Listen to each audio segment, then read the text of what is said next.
ಶ್ರೀಮಾನ್ ವೆಂಕಟನಾಥಾರ್ಯ ಕವಿತಾರ್ಕಿಕಕೇಸರಿ ವೇದಾಂತಾಚಾರ್ಯವರ್ಯೋ ಮೇ ಸನ್ನಿಧತ್ತಾಂ ಸದಾ ಹೃದಯ ಜ್ಞಾನಾನಂದಮಯಂ ದೇವಂ ನಿರ್ಮಲಸ್ಫಟಿಕಾಕೃತಿಂ ಆಧಾರಂ ಸರ್ವವಿದ್ಯಾನಾಂ ಹಯಗ್ರೀವముపాస్మే ರಾಮಾನುಜದಯಾಪಾತ್ರಂ ಜ್ಞಾನವೈರಾಗ್ಯಭೂಷಣಂ ಶ್ರೀಮದ್ವೆಂಕಟನಾಥಾರ್ಯಂ ವಂದೇ ವೇದಾಂತದೇಶಿಕಂ ಲಕ್ಷ್ಮೀನಾಥಸಮಾರಂಭಾಂ ನಾಥಯಾಮನಮಧ್ಯಮಾಂ ಅಸ್ಮದಾಚಾರ್ಯಪರ್ಯಂತಾಂ ವಂದೇ ಗುರುಪರಂಪರಾಂ ಯೋ ನಿತ್ಯಮಚ್ಯುತಪದಾಂಬುಜ ಯುಗ್ಮರುಕ್ಮವ್ಯಾಮೋಹತಃ ತದಿತರಾಣಿ ತೃಣಾಯ ಮೇನೇ ತಸ್ಮದ್ಗುರೋರ್ಭಗವತೋಸ್ಯ ದಯೈಕಸಿಂಧೋ ರಾಮಾನುಜಸ್ಯ ಚರಣೌ ಶರಣಂ ಪ್ರಪದ್ಯೆ ಮಾತಾಪಿತಾ ಯುವತಯಸ್ತನಯಾ ವಿಭೂತಿಃ ಸರ್ವಂ ಯದೇವ ನಿಯಮೇನ ಮತನ್ವಯಾನಾಂ ಆದ್ಯಸ್ಯ ನ ಕುಲಪತೇರ್ವಕುಲಾಭಿರಾಮಂ ಶ್ರೀಮತ್ತದಂಘ್ರಿಯುಗಣಂ ಪ್ರಣಮಾಮಿ ಮೂರ್ಧ್ನಾ ಭೂತಂ ಸರಶ್ಚ ಮಹದಾಹ್ವಯ ಭಟ್ಟನಾಥ ಶ್ರೀ ಭಕ್ತಿಸಾರ ಕುಲಶೇಖರ ಯೋಗಿವಾಹಾನ್ ಭಕ್ತಾಂಗ್ರೇಣು ಪರಕಾಲಿತೀಂದ್ರಮಿಶ್ರಾನ್ ಶ್ರೀಮತ್ಪರಾಂಕುಶಮುನಿಂ ಪ್ರಣತೋಸ್ಮಿ ನಿತ್ಯಂ ಶ್ರೀಮತೆ ನಿಗಮಾಂತ ಮಹಾದೇಶಿಕಾಯ ನಮಃ. ಎಲ್ಲರಿಗೂ ನಮಸ್ಕಾರಗಳು. ಈ ಮಾಲಿಕೆಯ ಮುಕ್ತಾಯದ ದಿವಸ ಇವತ್ತು ಒಂದು ಅರ್ಥದಲ್ಲಿ. ಇಲ್ಲಿ ಹೇಳಿದ ವಿಷಯಗಳು ಯಾವುವು ಮುಕ್ತಾಯ ಹೊಂದುವ ವಿಷಯಗಳಲ್ಲ. ಅದರಲ್ಲಿ ನಿಮ್ಮಲ್ಲಿ ಅನೇಕರಿಗೆ ಮನಸ್ಸಿಗೆ ಬರ್ತಾ ಇದೆ ಎನ್ನುವುದು ನನ್ನ ಗಮನಕ್ಕೂ ಬರ್ತಾ ಇದೆ. ಬಹಳ ಸಂತೋಷ.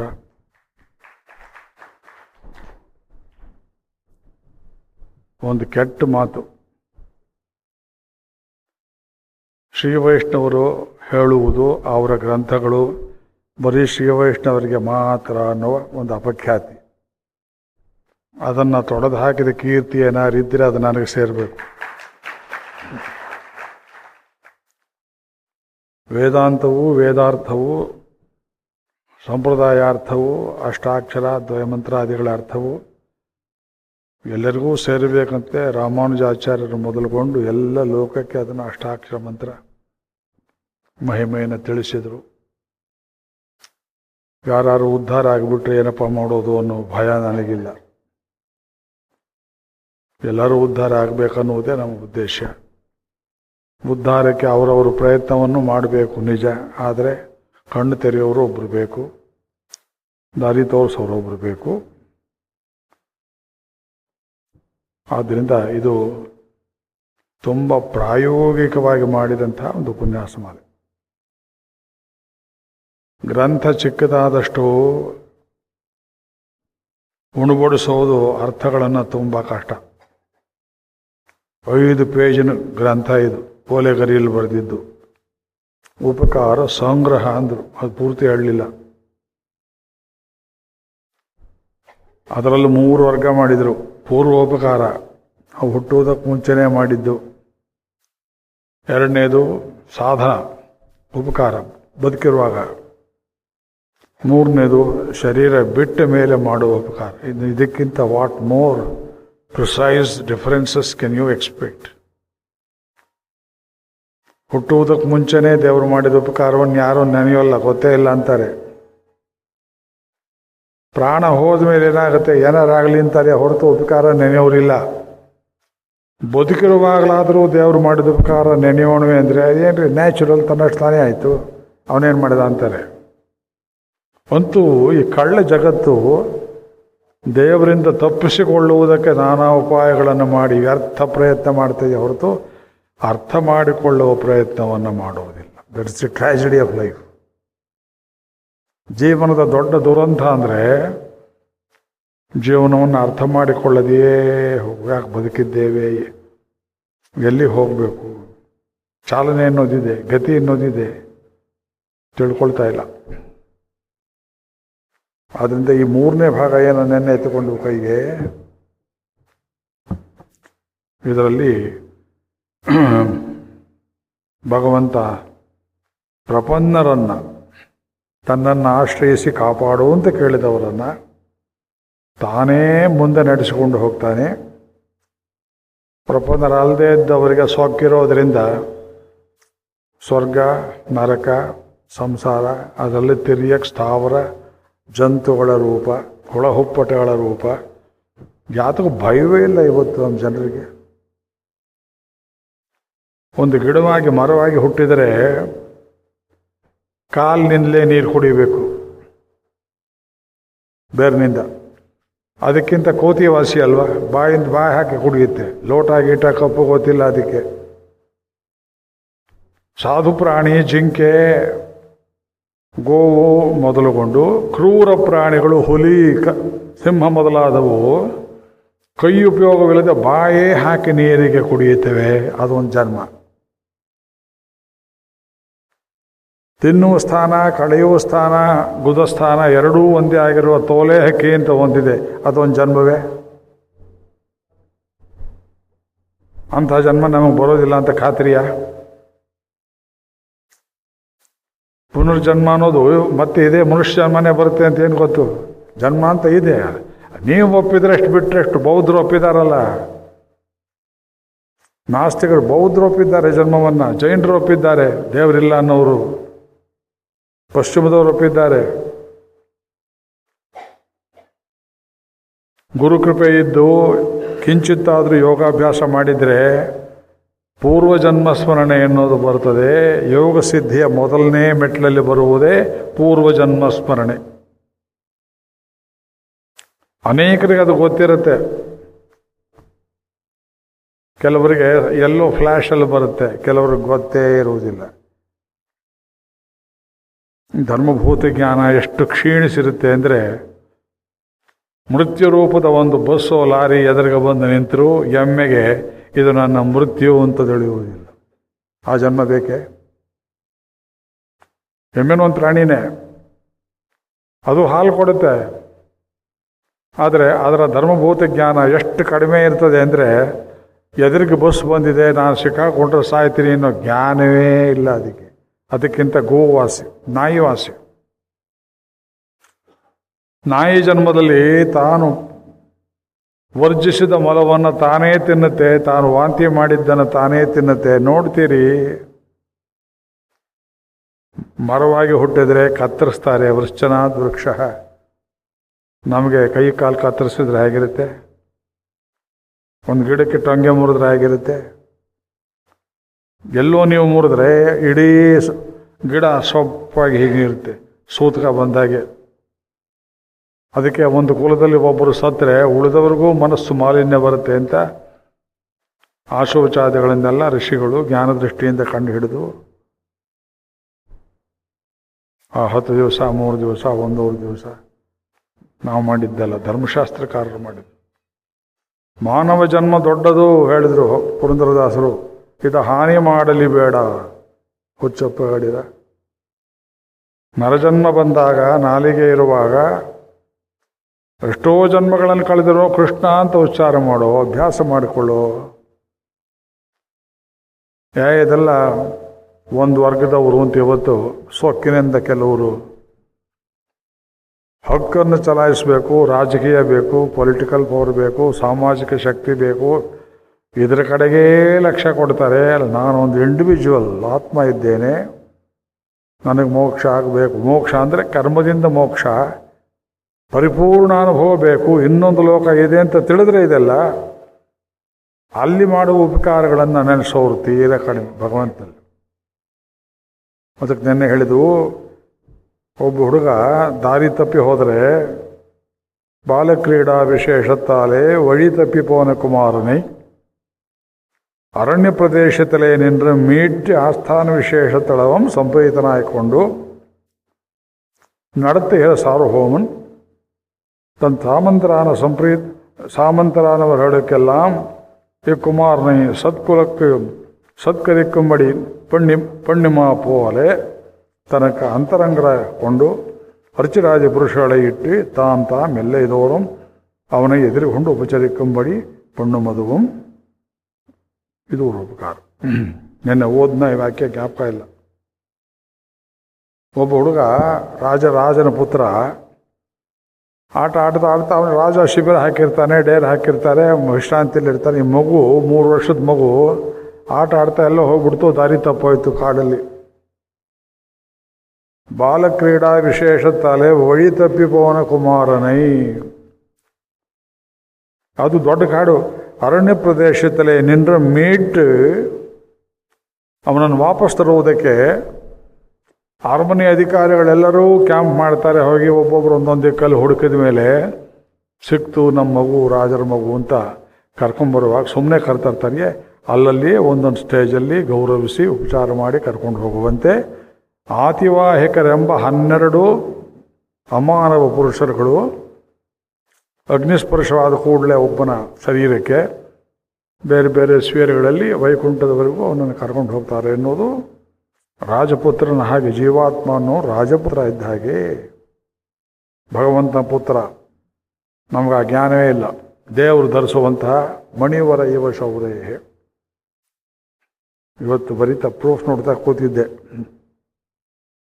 ಉದ್ಯೋಗ ಪೂರ್ವದಲ್ಲಿ ದುರ್ಯೋಧನ ಸಭೆಗೆ ಬರಬೇಕು ಅಂತ ಕರೆಯೋಕೆ ಬರ್ತಾರೆ. ದುರ್ಯೋಧನ ಮೊದಲಾದವರೆಲ್ಲ. ವಿದುರನ ಮನೆಯಲ್ಲಿ ಕ್ಯಾಂಪ್ ಮಾಡಿದ್ದಾನೆ ಕೃಷ್ಣ. ಅವ್ರು ಬರೋಕ್ಕೆ ಮುಂಚೆ ಏನೇನು ಮಾಡಿದ್ದಾನೆ, ಅಗ್ನಿಹೋತ್ರ ಮುಗಿಸಿ ಬ್ರಾಹ್ಮಣರಿಗೆಲ್ಲ ದಕ್ಷಿಣೆಯನ್ನು ಕೊಟ್ಟು ಸುಮಂಗಲಿಯರಿಗೆಲ್ಲ ಸತ್ಕರಿಸಿ ತನ್ನ ಕೊಳ್ಳಲ್ಲಿ ಧರಿಸಿದ್ದ ಆ ಕೌಸ್ತುಭಮಣಿಯನ್ನು ತೆಗೆದು ಅದಕ್ಕೆ ಅಭಿಷೇಕ ಮಾಡಿ ಪೂಜೆ ಮಾಡಿ ಧರಿಸ್ತಾನೆ. ನೋಡಿ, ಮಹಾಭಾರತದಲ್ಲಿದೆ. ಆ ಸ್ಥಾನದಲ್ಲಿದ್ದೆವು ನಾವು. ಭಗವಂತನಿಗೆ ಅತ್ಯಂತ ಹೃದಯವಾದದ್ದು ಪುರುಡನ್ ಮಣಿವರಮಾಹ ಪೊಂಡ್ರಾ ಮೂಲ ಪೆರಿಗೆರಿತೆ ಮರುವಾಹ ಮಾನ್ ದಂಡಾಹ ತೆರಳು ಮರುಳ್ವಾಳ್ ಆಂಗಾರಂಗಳ ಶಂಗಾಹ. ವೇದಾಂತೇಶಕರು ಅದನ್ನೆಲ್ಲ ವರ್ಣಿಸಿದ್ದಾರೆ. ವಿಷ್ಣು ಪುರಾಣದ ಅನುವಾದ. ಪುರುಡನ್ ಪುರುಷ ಜೀವಾತ್ಮ, ಮಣಿವರಮಾಹ ಕೌಸ್ತುಭ ಸ್ಥಾನೀಯನಾಯಿಕೊಂಡು ಪುತ್ರನೆನ್ನಂ ಶಿಷ್ಯನೆನ್ನಂ ರಹಸ್ಯತೆ ಸಾರದಲ್ಲಿ ಎದೆಯಲ್ಲಿ ಧರಿಸಿದ್ದಾನೆ. ಲಕ್ಷ್ಮಿ ಕೊಟ್ಟಿದ್ದಾನೆ ಬಲಗಡೆ ಎದೆಯಲ್ಲಿ, ಮಧ್ಯದಲ್ಲಿ ಧರಿಸಿದ್ದಾನೆ ಕೌಸ್ತುಭಮಣಿಯನ್ನು. ಆ ಜಾಗ ಜೀವಾತ್ಮನ ಜಾಗ. ಭಗವಂತ ಧರಿಸಿರುವಂಥ ಮಣಿ ಜೀವಾತ್ಮ. ನಿಮ್ಮ ಶರೀರದಲ್ಲಿರುವ ಪ್ರತಿಯೊಬ್ಬರಲ್ಲಿರುವಂಥ ಜೀವಾತ್ಮ ಕೌಸ್ತುಭಮಣಿ ಇದ್ದ ಹಾಗೆ ಭಗವಂತನಿಗೆ ಅತ್ಯಂತ ಪ್ರೀತಿಪಾತ್ರವಾದದ್ದು. ಅದನ್ನು ನೆನೆಸ್ಕೊಂಡಲ್ವೇ ನಾವು ಬಾಳಬೇಕು ಜೀವನದಲ್ಲಿ. ಕೌಸ್ತುಭಸ್ಥಾನೀಯನ ಆಯ್ಕೊಂಡು ಪ್ರಮಾಣವೇನು? ಎಷ್ಟೋ ಆಗಮಗಳಲ್ಲಿ ಹೇಳಿದ್ದಾರೆ. ಕೃಷ್ಣನ ನಡತೆಯಲ್ಲಿ ಪ್ರತಿನಿತ್ಯದ ಜೀವನದಲ್ಲಿ ನೀವು ನೋಡೋದಕ್ಕೆ ನೋಡಿ, ಇವತ್ತೇ ಕಣ್ಣಿಗೆ ಬೀಳಬೇಕು ಅದು ಪ್ರೂಫ್ ನೋಡುವಾಗ. ಒಂದು ದಿವಸ ಅಗ್ನಿಹೋತ್ರ ಬಿಟ್ಟಿಲ್ಲ, ಒಂದು ದಿವಸ ಗೋಸೇವೆ ಬಿಟ್ಟಿಲ್ಲ, ಒಂದು ದಿವಸ ಬ್ರಾಹ್ಮಣ ಸೇವೆ ಬಿಟ್ಟಿಲ್ಲ, ಒಂದು ದಿವಸ ಕೌಸ್ತುಭಮಣಿಯ ಪೂಜೆಯನ್ನು ಬಿಟ್ಟಿಲ್ಲ. ಅವನಿಗೂ ಪೂಜೆ. ಅಂಥ ಜೀವಾತ್ಮ ತಪ್ಪಿ ಹೋಗಿ ಕೊಚ್ಚೆಯಲ್ಲಿ ಬಿದ್ದು ಸಂಸಾರದಲ್ಲಿ ಒದ್ದಾಡುವಾಗ ಭಗವಂತ ಜೀವಾತ್ಮವನ್ನು ಕರ್ಕೊಂಬರೋದಕ್ಕೆ ತನ್ನವರನ್ನೆಲ್ಲ ಕಳಿಸಿ 12 ಜನ ಆತಿವಾಹಿಕರು.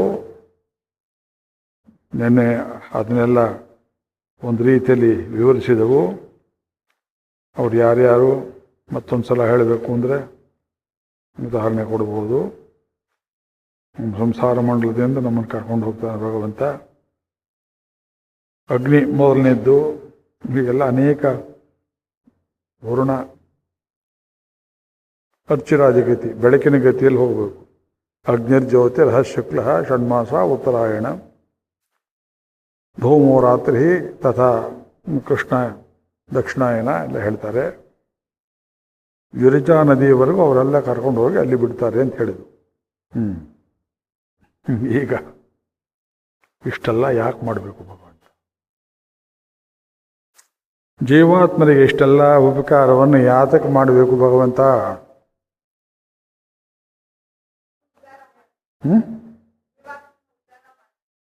ಯಾಕೆ ಮಾಡಬೇಕು?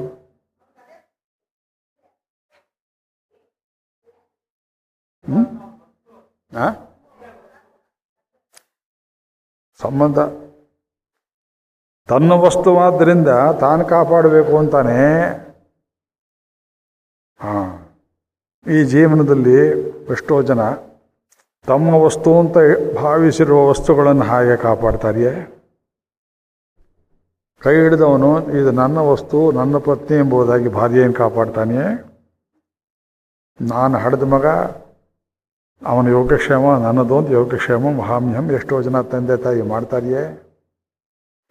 ಅಯ್ಯೋ ನನ್ನೇ ನಂಬಿ ಬಂದಿದೆ, ಬೀದಿಲ್ ಕೂತೆ ಪಾಪ ನಾಯಿ, ಅದನ್ನು ಕಾಪಾಡಬೇಕು. ನನ್ನ ಮನೆ ಹಿತ್ತಲಲ್ಲಿರುವ ಗೋವು, ನನ್ನ ಮನೆಯಲ್ಲಿ ಬೆಳೆದಿರುವಂಥ ತುಳಸಿ ಗಿಡ ಎಲ್ಲ ನನ್ನದು ಅನ್ನೋ ಭಾವ, ಅಹಂಕಾರ ಬಿಟ್ಟು ಮಮಕಾರವನ್ನು ತೊರೆದು ಮಾಡ್ತಕ್ಕಂಥ ನನ್ನದು ಅನ್ನೋ ಭಾವನೆ ಇದೆಯಲ್ಲ, ಇದು ಭಗವಂತನಿಗೆ ಸ್ವಾಭಾವಿಕವೋ ಆಗಂತುಕವೋ? ಮಾಡಬೇಕಾದ ನಿಯಮ ಇದೆಯೋ, ಮಾಡದಿದ್ರೂ ನಡೆಯುತ್ತೆಯೋ?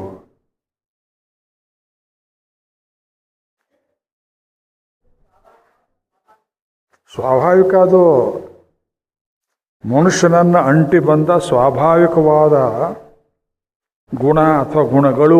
ಇವಕ್ಕೆ ಏನು ಹೇಳ್ತೇವೆ ಸಂಸ್ಕೃತದಲ್ಲಿ? ಶೀಲ ಅಂತ ಹೇಳ್ತೇವೆ. ಶೀಲ್ಯತೆ ಅನೇನ. ಅವರು ಗುಣಶೀಲರು, ಅವ್ರು ಹೇಳಿದ್ರು. ಅವರು ದಾನಶೀಲರು. ಈ ಗುಣಶೀಲ, ದಾನಶೀಲ, ಈ ಶೀಲ ಅನ್ನೋ ಶಬ್ದಕ್ಕೆ ಇಲ್ಲಿ ವ್ಯಾಖ್ಯಾನ ಮಾಡ್ತಾರೆ. ಎಷ್ಟೋ ಜನರಿಗೆ ಭಗವಂತನ ಗುಣ ಅರ್ಥ ಆಗೋದಿಲ್ಲ. ಅವ್ರನ್ನ ದಾರಿ ತರೋದು ಹೇಗೆ?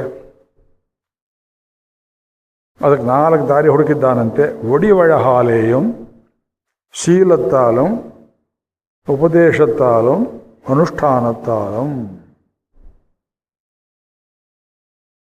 ಒಡಿವಳ ಹಾಲೇಯು, ಭಗವಂತನಿಗೆ ದಿವ್ಯ ಅಪ್ರಾಕೃತವಾದ ಸೌಂದರ್ಯವಿದೆ. ಆ ಸೌಂದರ್ಯವನ್ನು ತೋರಿಸಿ ಎನ್ನ ಅಳಹೈಪಾರ್ ಎಂಬುದಾಗಿ ಎಷ್ಟೋ ಜನರನ್ನು, ಮುಗ್ಧರನ್ನು ಸೌಂದರ್ಯ ಪ್ರದರ್ಶನ ಮಾತ್ರದಿಂದಲೇ ತನ್ನ ಕಡೆ ಸೆಳ್ಕೊಳ್ತಾನೆ. ವಶೀ ವದಾನ್ಯ ಗುಣವಾನ್ ರುಜುಹು ಶುಚಿ ವಶೀ, ಸರ್ವಸ್ಯ ವಶೀ. ಎಲ್ಲವನ್ನೂ ತನ್ನ ಕಡೆ ತನ್ನ ವಶದಲ್ಲಿ ಇಟ್ಟುಕೊಳ್ಳುವ ಸಾಮರ್ಥ್ಯ ಇರೋದ್ರಿಂದ ಅವನಿಗೆ ಪ್ರಭು ಅಂತ ಹೇಳ್ತೇವೆ, ಅವನಿಗೆ ಈಶ್ವರ ಅಂತ ಹೇಳ್ತೇವೆ. ವಶೀ, ಸರ್ವಸ್ಯ ವಶೀ. ಜಗದ್ವಶೇ ವರ್ತತೇದಂ ಕೃಷ್ಣಸ್ಯ ಸಚರಾಚರಂ. ನಾವು ನೀವು ಬಿಟ್ಬಿಡಿ, ಬಹಳ ದೊಡ್ಡ ದೊಡ್ಡ ಅಳತೆಗೆ ಸಿಗದೇ ಇರುವಂತಹ ಗ್ರಹಗಳು, ನಕ್ಷತ್ರಗಳು ಎಲ್ಲವನ್ನೂ ಸೆಳೆದು ತನ್ನ ಕಡೆ ಇಟ್ಕೊಂಡಿದ್ದಾನೆ. ಅವಕ್ಕೆ ಸೌಂದರ್ಯ ಗೊತ್ತಿಲ್ಲ. ರಾಮಾಯಣದಲ್ಲಿ, ಮಹಾಭಾರತದಲ್ಲಿ ಏನು ಉದಾಹರಣೆ ಕೊಡ್ತಾರೆ? ಭರತ ದೊಡ್ಡ ಪುಸ್ತಕ ಅಂತ ಹೇಳಿದ್ದು ಇದಕ್ಕೆ. ಸೌಂದರ್ಯವನ್ನೇ ತೋರಿಸಿ ಕೆಲವರನ್ನು ವಶ ಮಾಡಿಕೊಂಡ. ರಾಮಾಯಣದಲ್ಲಿ ಯಾರ್ಯಾರನ್ನ ಹೇಳ್ತೀರಾ? ಬಡಿವಳ ಹಾಲೇಯಂ, ಮಂಡೋದರಿ. ಇನ್ನು ಹೇಳಿ. ಇವರು ಬೇರೆ ಉದಾಹರಣೆ ಕೊಡ್ತಾರೆ ಇಲ್ಲಿ. ಚಿಂತ್ಯ ವೇದಾಂತೇಶಕರ ಗ್ರಂಥಗಳು, ಇಂಗಿತಗಳು, ಭಾವನೆಗಳು ನಮ್ಮ ಚಿಂತೆಗೆ ಇಟ್ಕೋದಿಲ್ಲ. ಅರಣ್ಯಕಾಂಡದಲ್ಲಿ ಹೇಳ್ತಾರೆ, ಸೀತಾದೇವಿ ನಾನು ಬರ್ತೇನೆ ನಿಮ್ಮ ಜೊತೆಗೆ ವನವಾಸಕ್ಕೆ ಅಂತ ಹಠ ಮಾಡಿದಾಗ ರಾಮಚಂದ್ರ ಹೇಳಿದ, ಅಯ್ಯೋ ಕಾಡಿಗೆಲ್ಲ ಬರಬೇಡ ನೀನು, ಸಿಂಹ ಇರುತ್ತೆ, ಹುಲಿ ಇರುತ್ತೆ, ಬೇರೆ ಬೇರೆ ಕಾಡು ಪ್ರಾಣಿಗಳೆಲ್ಲ ಇರುತ್ತೆ, ತೊಂದರೆ ಕೊಡ್ತೇವೆ ಅಂದರೆ, ಪ್ರಭು ನಿಮ್ಮನ್ನು ನೋಡಿ ಅವು ಸಂತುಷ್ಟರಾಗಿ ಆಕರ್ಷಿತವಾಗಿ ಬಿಡ್ತೇವೆ. ಎಂಥ ವಾಕ್ಯ ನೋಡ್ರಿ, ವೆರಿ ಕ್ಯಾಶುವಲ್ ಸೆಂಟೆನ್ಸ್. ನಿಮ್ಮನ್ನು ನೋಡಿದ್ರೆ ಅವು ಶಾಂತವಾಗ್ತವೆ. ಅಲ್ಲ, ಋಷಿಗಳ ಆಶ್ರಮದಲ್ಲಿಯೇ ವೈರವನ್ನು ತೊರೆದು ಗೋವುಗಳು, ವ್ಯಾಘ್ರಗಳು ಪಕ್ಕದಲ್ಲಿ ಮಲಿತಾ ಇದ್ವು. ವಿಶ್ವಾಮಿತ್ರ ಆಶ್ರಮದ ವರ್ಣನೆ ಬರುತ್ತೆ ರಾಮಾಯಣದಲ್ಲಿ. ದಿಲೀಪನ ಆಶ್ರಮ, ದಿಲೀಪ ವಸಿಷ್ಠ ಆಶ್ರಮಕ್ಕೆ ಹೋದಾಗ ಆಗಿತ್ತು. ರಘುವಂಶದಲ್ಲಿ ಕಾಳಿದಾಸ ಹೇಳ್ತಾನೆ, ಕ್ಷೀರ ಸಮುದ್ರದಲ್ಲಿ ಶೇಷನೂ ಗರುಡನೂ ಒಟ್ಟಿಗೆ ಇದ್ದಾರೆ, ಅಲ್ಲಿ ವೈರವಿಲ್ಲ. ಒಂದು ಹಾವು, ಒಂದು ಗರುಡ. ಅವ್ರು ನೋಡೋದೆ ವೈರ ಬುದ್ಧಿ, ದ್ವೇಷ ಬುದ್ಧಿಯೇ ಹೋಗಿಬಿಡುತ್ತದೆ. ಸೌಂದರ್ಯವನ್ನೇ ಪ್ರದರ್ಶನ ಮಾಡ್ತಾನೆ. ಕೃಷ್ಣಾವತಾರದಲ್ಲಿ ಮಣಿಬಿಡಂಬಿ ನೀವಪುಷಿ, ಆ ಶ್ಲೋಕ ಪೂರ್ತಿ ನೆನಪು ಬರ್ತಾ ಇಲ್ಲ. ಸಾಲಿಗ್ರಾಮ ಮಣಿಯನ್ನು, ನೀಲಮಣಿಯನ್ನು ಅಣಕಿಸುವಂತೆ ಅತ್ಯಂತ ಸುಂದರವಾದ ನೀಲಮಣಿ ವರ್ಣನಾದ ನೀಲಮೇಘ ಶ್ಯಾಮನಾದ ಭಗವಂತ ಕೌರವನ ಸಭೆಗೆ ಬಂದ ಕೂಡಲೇ ಯಾರು ಹೇಳಬಾರದು ಅಂತ ಹೇಳಿದ್ದಾಗ ದುರ್ಯೋಧನನೇ ಮೇಲೆ ಕೆದ್ದ. ಅಲ್ಲಿ ಜಪ ಮಾಡ್ತಾ ಇದ್ದವರು ಜಪ ಮುಂಚು ಮಣಿ ಕೆಳಗೆ ಬಿತ್ತು, ಹೋಮ ಮಾಡ್ತಾ ಇದ್ದವರು ಹೋಮ ಎಲ್ಲ ಇದ್ದಿದ್ರು ಕೃಷ್ಣನ ರೂಪಕ್ಕೆ ಬೆರಗಾಗಿ ನೋಡ್ತಾ ಇದ್ರು. ಲೋಕಮೋಹಕ. ಅವನು ನೋಡ್ದೇನೆ ಒಬ್ಳು ಹೇಳ್ತಾಳೆ ಭುವನ ಸುಂದರ. ಯಾರವಳು? ಶ್ರುತ್ವಾ ಗುಣಾನ್ ಭುವನ ಸುಂದರ ಶೃಣ್ವತಾಂತೆ. ಭುವನ ಸುಂದರ ಈ ಶಬ್ದ PN ಶ್ರೀನಿವಾಸಾಚಾರ್ಯರು ಫಿಲಾಸಫಿ ವಿಶಿಷ್ಟಾದ್ವೈತ ಅಂತ ಒಂದು ಪುಸ್ತಕ ಇಷ್ಟಪಟ್ಟು ಪುಸ್ತಕ. ಏನು ಬ್ಯೂಟಿ, 100 ವರ್ಷದ ಮೇಲಾಯಿತು. ಅದು ಒಂದು ಚಾಪ್ಟರ್ಗೆ ಹೆಸರು ಕೊಟ್ಟಿದ್ದಾರೆ ಭುವನ ಸುಂದರ ಅಂತ. ರುಕ್ಮಿಣಿ ಬಾಯಲ್ಲಿ ಬಂತ ಮಾತು. ಆ ಸಾಕ್ಷಾನ್ ಮನ್ಮಥಃ. ಸಹಸ್ರಕೋಟಿ ಮನ್ಮಥರನ್ನು ಹಾಕಿದರೆ ಜಟಕೋದಿಲ್ಲ ಅಂತ ಅದನ್ನು ಮೀರಿಸಿದಂತಹ ರೂಪ.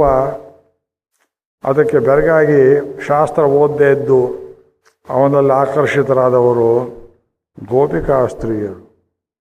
ಶ್ರೀಮದ್ ಭಾಗವತದಲ್ಲಿ ಅವರೇನು ತೇನಾಧೀತ ಶ್ರುತಿಗಣಾ ನೋಪಾಶ್ರಿತ ಮಹತ್ತಪಾಹ.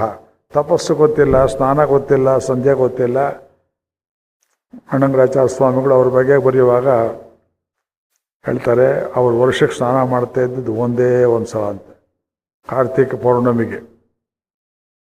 ಲಂಬಾಣಿಯರಿದ್ದ ಹಾಗೆ ಯಾರಿದ್ರೆ ಕೇಸ್ ಹಾಕ್ಬಿಡಿ ನಮ್ಮ ಮೇಲೆ. ವರ್ಷಕ್ಕೆ ಒಂದೇ ಸಲ ಹೊಸ ಬಟ್ಟೆ ಉಡುವುದು ಅವತ್ತೇ. ದನಗಳಿಗೆಲ್ಲ ಶೃಂಗಾರ ಮಾಡಿ ಅವುಗಳನ್ನು ತೊಡೆಯೋದು ಯಾವತ್ತೋ, ದನನೂ ಒಂದೇ ಇವರು ಒಂದೇ,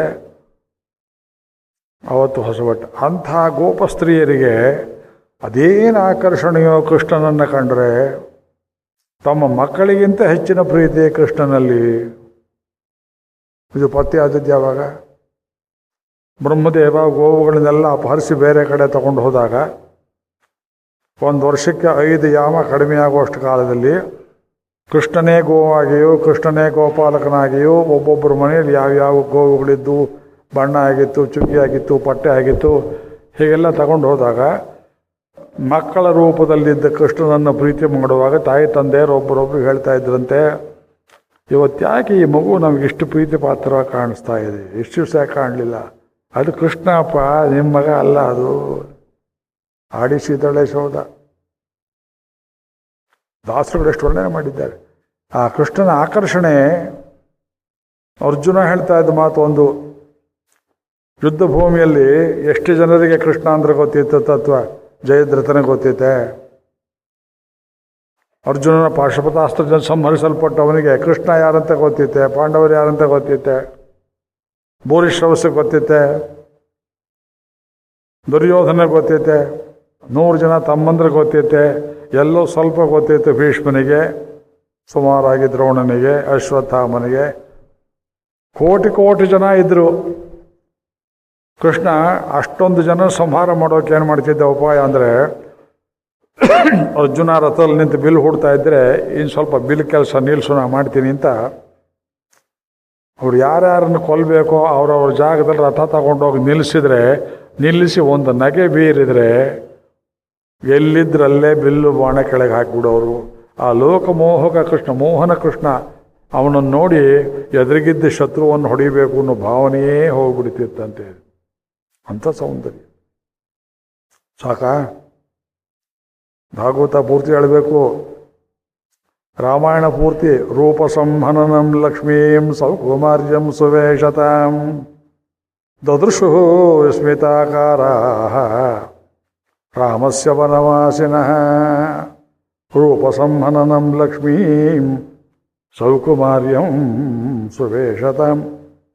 ಅರಣ್ಯಕಾಂಡದಲ್ಲಿ ಅತ್ರಿ ಮಹರ್ಷಿಗಳ ಆಶ್ರಮದಿಂದ ಮುಂದಕ್ಕೆ ಹೊರಟು ರಾಮಚಂದ್ರನ ದರ್ಶನಕ್ಕೆ ಸ್ವಾಗತ ಮಾಡಬೇಕು ಅಂತ ಋಷಿಗಳೆಲ್ಲರೂ ಗುಂಪು ಗುಂಪಾಗಿ ಬಂದು ಸೊಂಟಕ್ಕೆ ಉತ್ತರಿಯ ಕಟ್ಕೊಂಡು, ಪ್ರಭು ನಮ್ಮ ತನಕ ಬಂದಿಲ್ಲ ಅಂತ ತಮ್ಮ ಗೋಳನ್ನು ಹೇಳಿಕೊಳ್ಳಬೇಕು ಅಂತ ನಿಂತಿದ್ದವರು ರಾಮನನ್ನು ನೋಡಿ ರೂಪ ಸಂಹನನಂ, ರೂಪವತ್ತಾದ ವಸ್ತುಗಳೆಲ್ಲದರ ರೂಪವನ್ನು ಒಟ್ಟಿಗೆ ಹಾಕಿದಂತೆ ಕಾಣಿಸ್ತಾ ಇದೆ. ರೂಪ ಸಂಹನನಂ ಲಕ್ಷ್ಮೀಂ ಸೀತಾದೇವಿ ಸೌಕುಮಾರ್ಯಂ ಸುವೇಶತಾಂ. ಸೌಕುಮಾರ್ಯಂ ಮುಟ್ಟಿದ್ರೆ ರಾಮನನ್ನ. ಅತ್ಯಂತ ಮೃದುವಾದ ಶರೀರ, ಅಷ್ಟೇ ಕಠೋರವಾದ ಮನಸ್ಸು. ಭೋಗಕ್ಕೂ ಅನುಭವಕ್ಕೂ ಸೀತಾದೇವಿಯ ಉಪಯೋಗಕ್ಕೂ ಭಕ್ತರಿಗೂ ಅನುಭಾವ್ಯವಾದಂತಹ ಭೋಗಯುಕ್ತವಾದ ಶರೀರ. ಆದರೆ ಮಹಾವೀರನಾಗಿದ್ದರಿಂದ ಶತ್ರು ಸಂಹಾರದಲ್ಲಿಯೂ ಅಷ್ಟೇ ಗಟ್ಟಿ. ಇಂಥ ಶರೀರ ನಮಗಿರುತ್ತೇನ್ರಿ? ಜಟ್ಟಿಗಳಲ್ಲಿ ಸೌಂದರ್ಯ ಇರೋದಿಲ್ಲ, ಸಿನಿಮಾ ಸ್ಟಾರಲ್ಲಿ ಶಕ್ತಿ ಇರುವುದಿಲ್ಲ, ನೋಡಿದಿರಲ್ಲ. ಶಕ್ತಿ ಮತ್ತು ಸೌಂದರ್ಯ ಸಂಸ್ಪರ್ಶ ಒಟ್ಟಿಗೆ ಇರೋದಿಲ್ಲ. ರೂಪ ಸಂಹನನಂ ಲಕ್ಷ್ಮೀಂ ಸೌಕುಮಾರ್ಯಂ ಆಹಾ ಸುವೇಶತಾಂ. ಏನು ಪಟ್ಟಾಭಿರಾಮ್ ಅವನು ನಾರ್ಮುಡಿ ಉಟ್ಕೊಂಡಿದ್ದಾನೆ, ಕೃಷ್ಣಾರ್ಜುನ ಹೊತ್ತಿದ್ದಾನೆ, ತಲೆಯಲ್ಲಿ ನೋಡಿದ್ರೆ ಮುಡಿ, ಕೈಯಲ್ಲಿ ನೋಡಿದ್ರೆ ಬಿಲ್ಲು ಬಾಣ. ಇದೇನ್ರಿ ವೇಷ ಅಂದರೆ ಅದರಲ್ಲಿ ವೇಷ ಕಂಡ್ರು. ಸುವೇಶತಾಂ ದದೃಶು ವಿಸ್ಮಿತಾಕಾರ. ವಿಸ್ಮಿತಾಕಾರ ನಗುತ್ತಾ ಇದ್ದಾರೆ ಋಷಿಗಳು. ಒಬ್ಬರೊಬ್ಬರು ತೋರಿಸ್ತಾ ಇದ್ದಾರೆ. ಪಾತ್ಯಾಡ ಪಾತ್ಯಾಡ ಎನ್ನಾಳಿ ಎನ್ನಾಳಿ ಎನ್ನಾಳಿ ನಮ್ಮ ತೇಡಿ ಬಂದಾರೆ ಬಿರುಮಾಳ್ ಹುಡ್ಕೊಂಡು ಬಂದಲ್ಲ. ರಾಮಸ್ಯ ವನವಾಸಿನ ಕಾಡಲ್ಲಿದ್ದರೂ ಸೌಂದರ್ಯ ಪ್ರಜ್ಞೆ ಇತ್ತು, ಈಸ್ಥೆಟಿಕ್ ಇತ್ತು, ಗೊಡ್ರಿರಲಿಲ್ಲ. ರಾಮನನ್ನು ನೋಡಿದ್ರು, ಆ ರಾಮ ಸೌಂದರ್ಯಕ್ಕೆ ಬೆರಗಾಗಿ ಹೋದರು. ಚಂದ್ರಕಾಂತಾನನಂ ರಾಮಂ ಚಂದ್ರಕಾಂತಾನನಂ ರಾಮಂ ಅತೀವ ಪ್ರಿಯ ದರ್ಶನಂ ರೂಪೌದಾರ್ಯ ಗುಣೈ ಪುಂಸಾಂ ದೃಷ್ಟಿಚಿತ್ತಾಪಹಾರಿಣಂ. ಚಂದ್ರಕಾಂತಾನನಂ, ಕಾಂತತ್ತ ಅಂದರೆ ಸೆಳೆಯುವುದು. ಚಂದ್ರನಷ್ಟು ಸೊಬಗಿರುವಂಥ ರಾಮನನ್ನು ಊರು ಜನ ಅಲ್ಲಿ ನೋಡಿ ಸಂತೋಷಪಟ್ಟರು. ದಶರಥನಿಗೂ ಎಷ್ಟು ಚಿತ್ತ ಚಾಂಚಲ್ಯ ಅಂದರೆ ಜನಗಳನ್ನೆಲ್ಲ ಕೇಳಿದ್ದ, ನಾಳೆಯ ಪಟ್ಟಾಭಿಷೇಕ ಮಾಡೋಣ ರಾಮನಿಗೆ. ಓ ಚಪ್ಪಾಳೆ ಹಾಕಿದರು. ಹಾಗಿದ್ದರೆ ಕರ್ಕೊಂಬ ಸುಮಂತ್ರ, ನನ್ನ ಮಗ ಕರ್ಕೊಂಬ. ಅಂತಃಪುರದಲ್ಲಿದ್ದೋ ಕರ್ಕೊಂಬ. ರಾಮನನ್ನು ಕರ್ಕೊಂಬಂದ್ರಲ್ಲೇ ಸುಮ್ಮನೆ ಕರ್ಕೊಂಬರೋದಲ್ಲ, ಪಟ್ಟದಾನೆ ಮೇಲೆ ಕೂರಿಸಿ ರಥದ ಮೇಲೆ ಕಂಚಿ ವರದನ್ನು ಹಿಡಿಯೋ ಹಾಗೆ 2 ಛತ್ರಿ ಹಿಡಿಬೇಕು. ಆ ಛತ್ರಿಯ ಶಲಾಕೆಗಳು ಹೀಗೆ ಆಡ್ತಾ ಇರಬೇಕು. ನನ್ನ ಮಗನನ್ನು ನಾನು ನೋಡಬೇಕು, ಕರ್ಕೊಂಬ ಅಂತ ಹೇಳಿದ್ನ. ಮಾಡಿ ಮೇಲೆ ತಾನೇ ಹೋಗಿ ನನ್ನ ಮಗ ಎಷ್ಟು ಚೆನ್ನಾಗಿದ್ದಾನೆ ನೋಡ್ತಾನೆ ಅಂತಂದು. ಅಯ್ಯೋ, ದಶರಥನಿಗೆ ಗೊತ್ತಿದ್ದು ಅಷ್ಟೇ, ರಾಮನ ರೂಪ. ಆ ರೂಪವನ್ನು ನೀವು ನೋಡ್ಬೋದಾದದ್ದು ಇವತ್ತಿಗೂ ಅರ್ಚಾಮೂರ್ತಿಯಲ್ಲಿ, ಒಡೂರು ರಾಮಚಂದ್ರ ಸ್ವಾಮಿಯಲ್ಲಿ, ಏರಿಕಾತ್ತ ರಾಮನ್, ಕೋದಂಡ ರಾಮನ್, ಒಂದೊಂದು ಕಡೆ ಒಂದೊಂದು ರೂಪ ಇರುತ್ತೆ. ಆಗ ಆ ಏರಿಕಾತ್ತ ರಾಮನ ಸೌಂದರ್ಯವೇ ಬೇರೆ. ಒಡೂರು ರಾಮ ಮುಗಿದೋಯ್ತು. ಕ್ಲೋಸಪ್ ತೆಗೆದಿದ್ದಾರೆ, ವಿಡಿಯೋ ಮಾಡಿ ತೋರಿಸಿದ್ದಾರೆ. ಚಂದ್ರಕಾಂತಾನನಂ ರಾಮಂ ಅತೀವ ಪ್ರಿಯ ದರ್ಶನಂ ರೂಪ ಔದಾರ್ಯ ಗುಣೈ ಪುಂಸಾಂ ದೃಷ್ಟಿಚಿತ್ತಾಪಹಾರಿಣಂ ಒಡಿವಳಹಾಲೇಯಂ. 2 ಹೇಳಿದ್ವಲ್ಲ, ರಾಮ ಮತ್ತು ಕೃಷ್ಣ. ಒಂದು ಬಿಟ್ಟು ಹೋಯಿತು. ನಮ್ಮ ನರಸಿಂಹನನ್ನು ಬಿಡಬಾರ್ದಲ್ಲ. ನರಸಿಂಹನಲ್ಲಿ ರೂಪ ಇಲ್ಲವೇ? ಒಡಿವಳಹೇ ಇಲ್ಲವೇ? ಎಂಥ ರೂಪ ಅದು? ಮೇಲೆ ನೋಡಿದ್ರೆ ಆಕಂಠಮಾದಿ ಪುರುಷಂ ಕಂಠೀರವಮ ಪರಿಕುಂಠಿತ ರಾತಿಂ ವೇಗೋಪಕಂಠ ಸಂಗಾತಿ ವಿಮುಕ್ತ ವೈಕುಂಠ ಬಹುಮತಿಂ ಉಪಾಸೆ. ಆಕಂಠಮಾದಿ ಪುರುಷಂ ಕೆಳಗೆ ನೋಡಿದ್ರೆ ಅತ್ಯಂತ ಸುಂದರವಾದಂತಹ ತೋಳುಗಳು, ಭುಜಗಳು, ಅವನ ವಕ್ಷಸ್ಥಳ ಉಬ್ಬಿದೆಯದೇನು. ಮೇಲೆ ನೋಡಿದ್ರೆ ಸಿಂಹ, ಸುಂದರವಾದ ಸಿಂಹ, ಗರ್ಜಿಸ್ತಾ ಇರುವಂತಹ ಸಿಂಹ. ಪರಾಶರ ಭಟ್ರು ಹೇಳಿದ್ರು, ಒಂದು ಸಲ ಆ ರೂಪ ನೋಡಿಬಿಟ್ರೆ ಆಮೇಲೆ ಬರೀ ಸಿಂಹವನ್ನು ನೋಡಿದ್ರು ಬೇಜಾರಾಗುತ್ತೆ, ಬರೀ ಮನುಷ್ಯರನ್ನು ನೋಡಿದ್ರು ಬೇಜಾರಾಗುತ್ತೆ. ಆ ಘಟನಾ ಸಾಮರ್ಥ್ಯ ಅದು ಸೇರಿದ್ದ ಅಂದ ಅழகிய ಅಂತಾನೆ ಅರಿವುರುವಂತಾನೆ ಅರಿಪಂಗಿ ಕಟ್ಟುಂ ಅழகிய ಸಿಂಗರ್, ಸುಂದರ ಸಿಂಹ ಅಂದರು.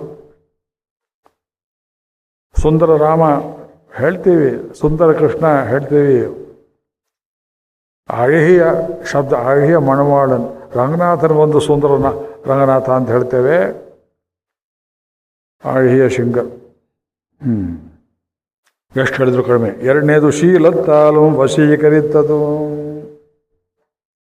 ಶೀಲಕ್ಕೆ ಏನು ಉದಾಹರಣೆ ಕೊಡ್ಬೋದು? ಕೂರುತಾಳ್ವಾನ್ ನಮಗೆ ಅನುಗ್ರಹ ಮಾಡಿದ ಪಂಚಸ್ತವಗಳಲ್ಲಿ ಇದರ ವರ್ಣನೆ ಇದೆ.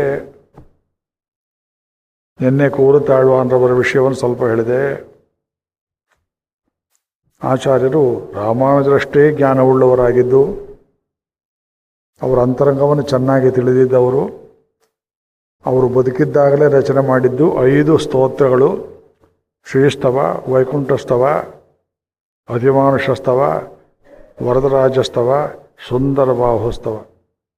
ಸುಂದರಬಾಹು ಅಳಹರ್ ಮಲೈ ನೋಡಿ, ಅವನು ಹಳ್ಳಳಹರ್, ಹಾಲಿರಂ ಶೋಲೆ, ಮಧುರೆ ಹತ್ರ. ಅದರಲ್ಲಿ ಅತಿಮಾನುಷಸ್ತವದಲ್ಲಿ ಒಂದು ಶ್ಲೋಕ ಅನುಭವ ಮಾಡೋಣ. ಶೀಲಕ್ಕಯೇಷ ತವ ಹಂತ ದಯೈಕ ಸಿಂಧೋ ಕ್ಷುದ್ರೇ ಪೃಥಕ್ ಜನಪದೇ ಜಗದಂಡ ಮಧ್ಯೆ ಕ್ಷೋದೀಯಸೋಪಿ ಜನಸ್ಯ ಕೃತೆ ಕೃತಿತ್ವಂ ಅತ್ರಾವತೀರ್ಯತನ್ವನು ಲೋಚನ ಗೋಚರೋ ಭೂಹು. ರಾಮಾನುಜರ ಶೈಲಿ ಎಷ್ಟು ಸುಲಭ ಅಲ್ಲ. ಅತಿಮಾನುಷಸ್ತವ ಇದ್ದಿದ್ರಲ್ಲೇ ಸ್ವಲ್ಪ ಸುಲಭವಾದದ್ದು. ಅದರಲ್ಲಿ ಈ ಶ್ಲೋಕ, ಇದು 10ನೇ ಶ್ಲೋಕ. ನಿನ್ನ ಶೀಲ ಎಂಥದ್ದು ಅಂದರು ಭಗವಂತನಿಗೆ. ಎಲ್ಲಿ ಯಾವ ಶೀಲ ಅಂದರೆ, ಶೀಲಕ್ಕಯೇಷ ತವ ಹಂತ ದಯೈಕ ಸಿಂಧ. ದಯಾ ಸಮುದ್ರನಾದ ಹೇ ಭಗವಾನ್, ನಿನ್ನ ಶೀಲ ಎಂಥದ್ದು? ಎಲ್ಲಿ ನೋಡಬೇಕು? ಕ್ಷುದ್ರೇ ಪೃಥಕ್ ಜನಪದೇ ಜಗದಂಡ ಮಧ್ಯೆ. ನಾವು ಕ್ಷುದ್ರರು, ಕೆಲಸಕ್ಕೆ ಬಾರದೇ ಇದ್ದವರು ಅಂತ. ಕ್ಷುದ್ರ ಅಂದರೆ ಅತ್ಯಂತ ತುಚ್ಛವಾದದ್ದು, ಉಪಯುಕ್ತವಲ್ಲದ್ದು. ಕ್ಷುದ್ರೇ ಪೃಥಕ್ ಜನಪದೇ, ಸುಸಂಸ್ಕೃತರ ಮಧ್ಯೆ ಎಲ್ಲ ಪೃಥಕ್ ಜನಪದೇ, ಇತರಾದಿಗಳು ಅಂತ ಹೇಳುವಂತೆ ಬಿಡಿ ಜನರ ಮಧ್ಯದಲ್ಲಿ. ಜಗದಂಡ ಮಧ್ಯೆ, ಬ್ರಹ್ಮನೇ ಸೃಷ್ಟಿ ಮಾಡಿದ ಜಗತ್ತಿನೊಳಗೆ ಕಾರ್ಯಪ್ರಪಂಚದಲ್ಲಿ ತಾನೂ ಒಬ್ಬನಾಗಿ ಕ್ಷೋದೀಯಸೋಪಿ ಜನಸ್ಯ ಕೃತೆ ಕೃತಿ. ಕ್ಷೋದೀಯಸೋಪಿ, ಏನೂ ಗತಿ ಇಲ್ಲದೆ ಇದ್ದವರು, ಯೋಗ್ಯತೆ ಇಲ್ಲದೆ ಇದ್ದವರು, ಭಗವಂತನ ದರ್ಶನಕ್ಕೂ ಯೋಗ್ಯತೆ ಇಲ್ಲದೆ ಇದ್ದವರು, ಅವರಿಗೋಸ್ಕರವಾಗಿ ತ್ವಮ್ಮವತೀರ್ಯ ನನು ಲೋಚನ ಗೋಚರೋ ಭೂಹು. ಮಾಂಸಮಯವಾದ ಹೊರಗಣ್ಣಿಗೂ ಕಾಣುವಂಥ ಅವತಾರ ಮಾಡಿದೆಯಲ್ಲ ಸ್ವಾಮಿ, ಅದಲ್ಲವೇ ನಿನ್ನ ಶೀಲ. ಕೊಟ್ಟಿಗೆಯಲ್ಲಿ ಎಲ್ಲೋ ಕೂತಿರುತ್ತೆ ಒಂದು ಕರು, ಭಾವನತೆ ಅದು. ಇನ್ನೆಲ್ಲೋ ಕಟ್ಟಾಕಿರ್ತೀರಿ ಗೋವನ್ನು, ಇದಕ್ಕೆ 10ರಷ್ಟು ಜೋರಾಗಿ ಅದು ಅಂಬ ಅನ್ನತ್ತೆ. ಯಾಕ್ರಿ? ಎಲ್ಲೋ ಇದ್ದ ಕರು ಅಂಬ ಅಂದರೆ ನನ್ನ ಕರುವೇ ಕರಿತಾ ಇದೆ ಅಂತ ಗೋವಿಗೆ ಹಾಗ್ರಿ ಗೊತ್ತಾಯ್ತದಕ್ಕೆ ಅಂದರೆ ಅದು ಶೀಲ, ಅದು ವಾತ್ಸಲ್ಯ, ವತ್ಸ. ತನ್ನ ಕರುವನ್ನು ಕಂಡು ಮಾಡುವಂತೆ ಲೋಕ ಮಧ್ಯದಲ್ಲಿ ಅವನ ಅವತಾರ ಮಾಡುವುದೇ ಶೀಲ. ಶೀಲ ಇದ್ದದ್ರಿಂದ ಅವತಾರ ಮಾಡ್ತಾನೆ. ಶೀಲರಹಿತನಿಗೆ ಅವತಾರ ಗೊತ್ತಿಲ್ಲ. ಶೀಲಕ್ಕಯೇಷ ತವ ಹಂತ ದಯೈಕ ಸಿಂಧೋ ಕ್ಷುದ್ರೇ ಜನಪದೇ ಪೃಥಕ್ ಜನಪದೇ ಜಗದಂಡ ಮಧ್ಯೆ ಕ್ಷೋದೀಯಸೋಪಿ ಜನಸ್ಯ ಕೃತೆ ಕೃತೆ ತ್ವಂ ಅತ್ರಾವತೀರ್ಯ ನನು ಲೋಚನ ಗೋಚರೋ ಭೂ. ಎಂದ್ರಾಗ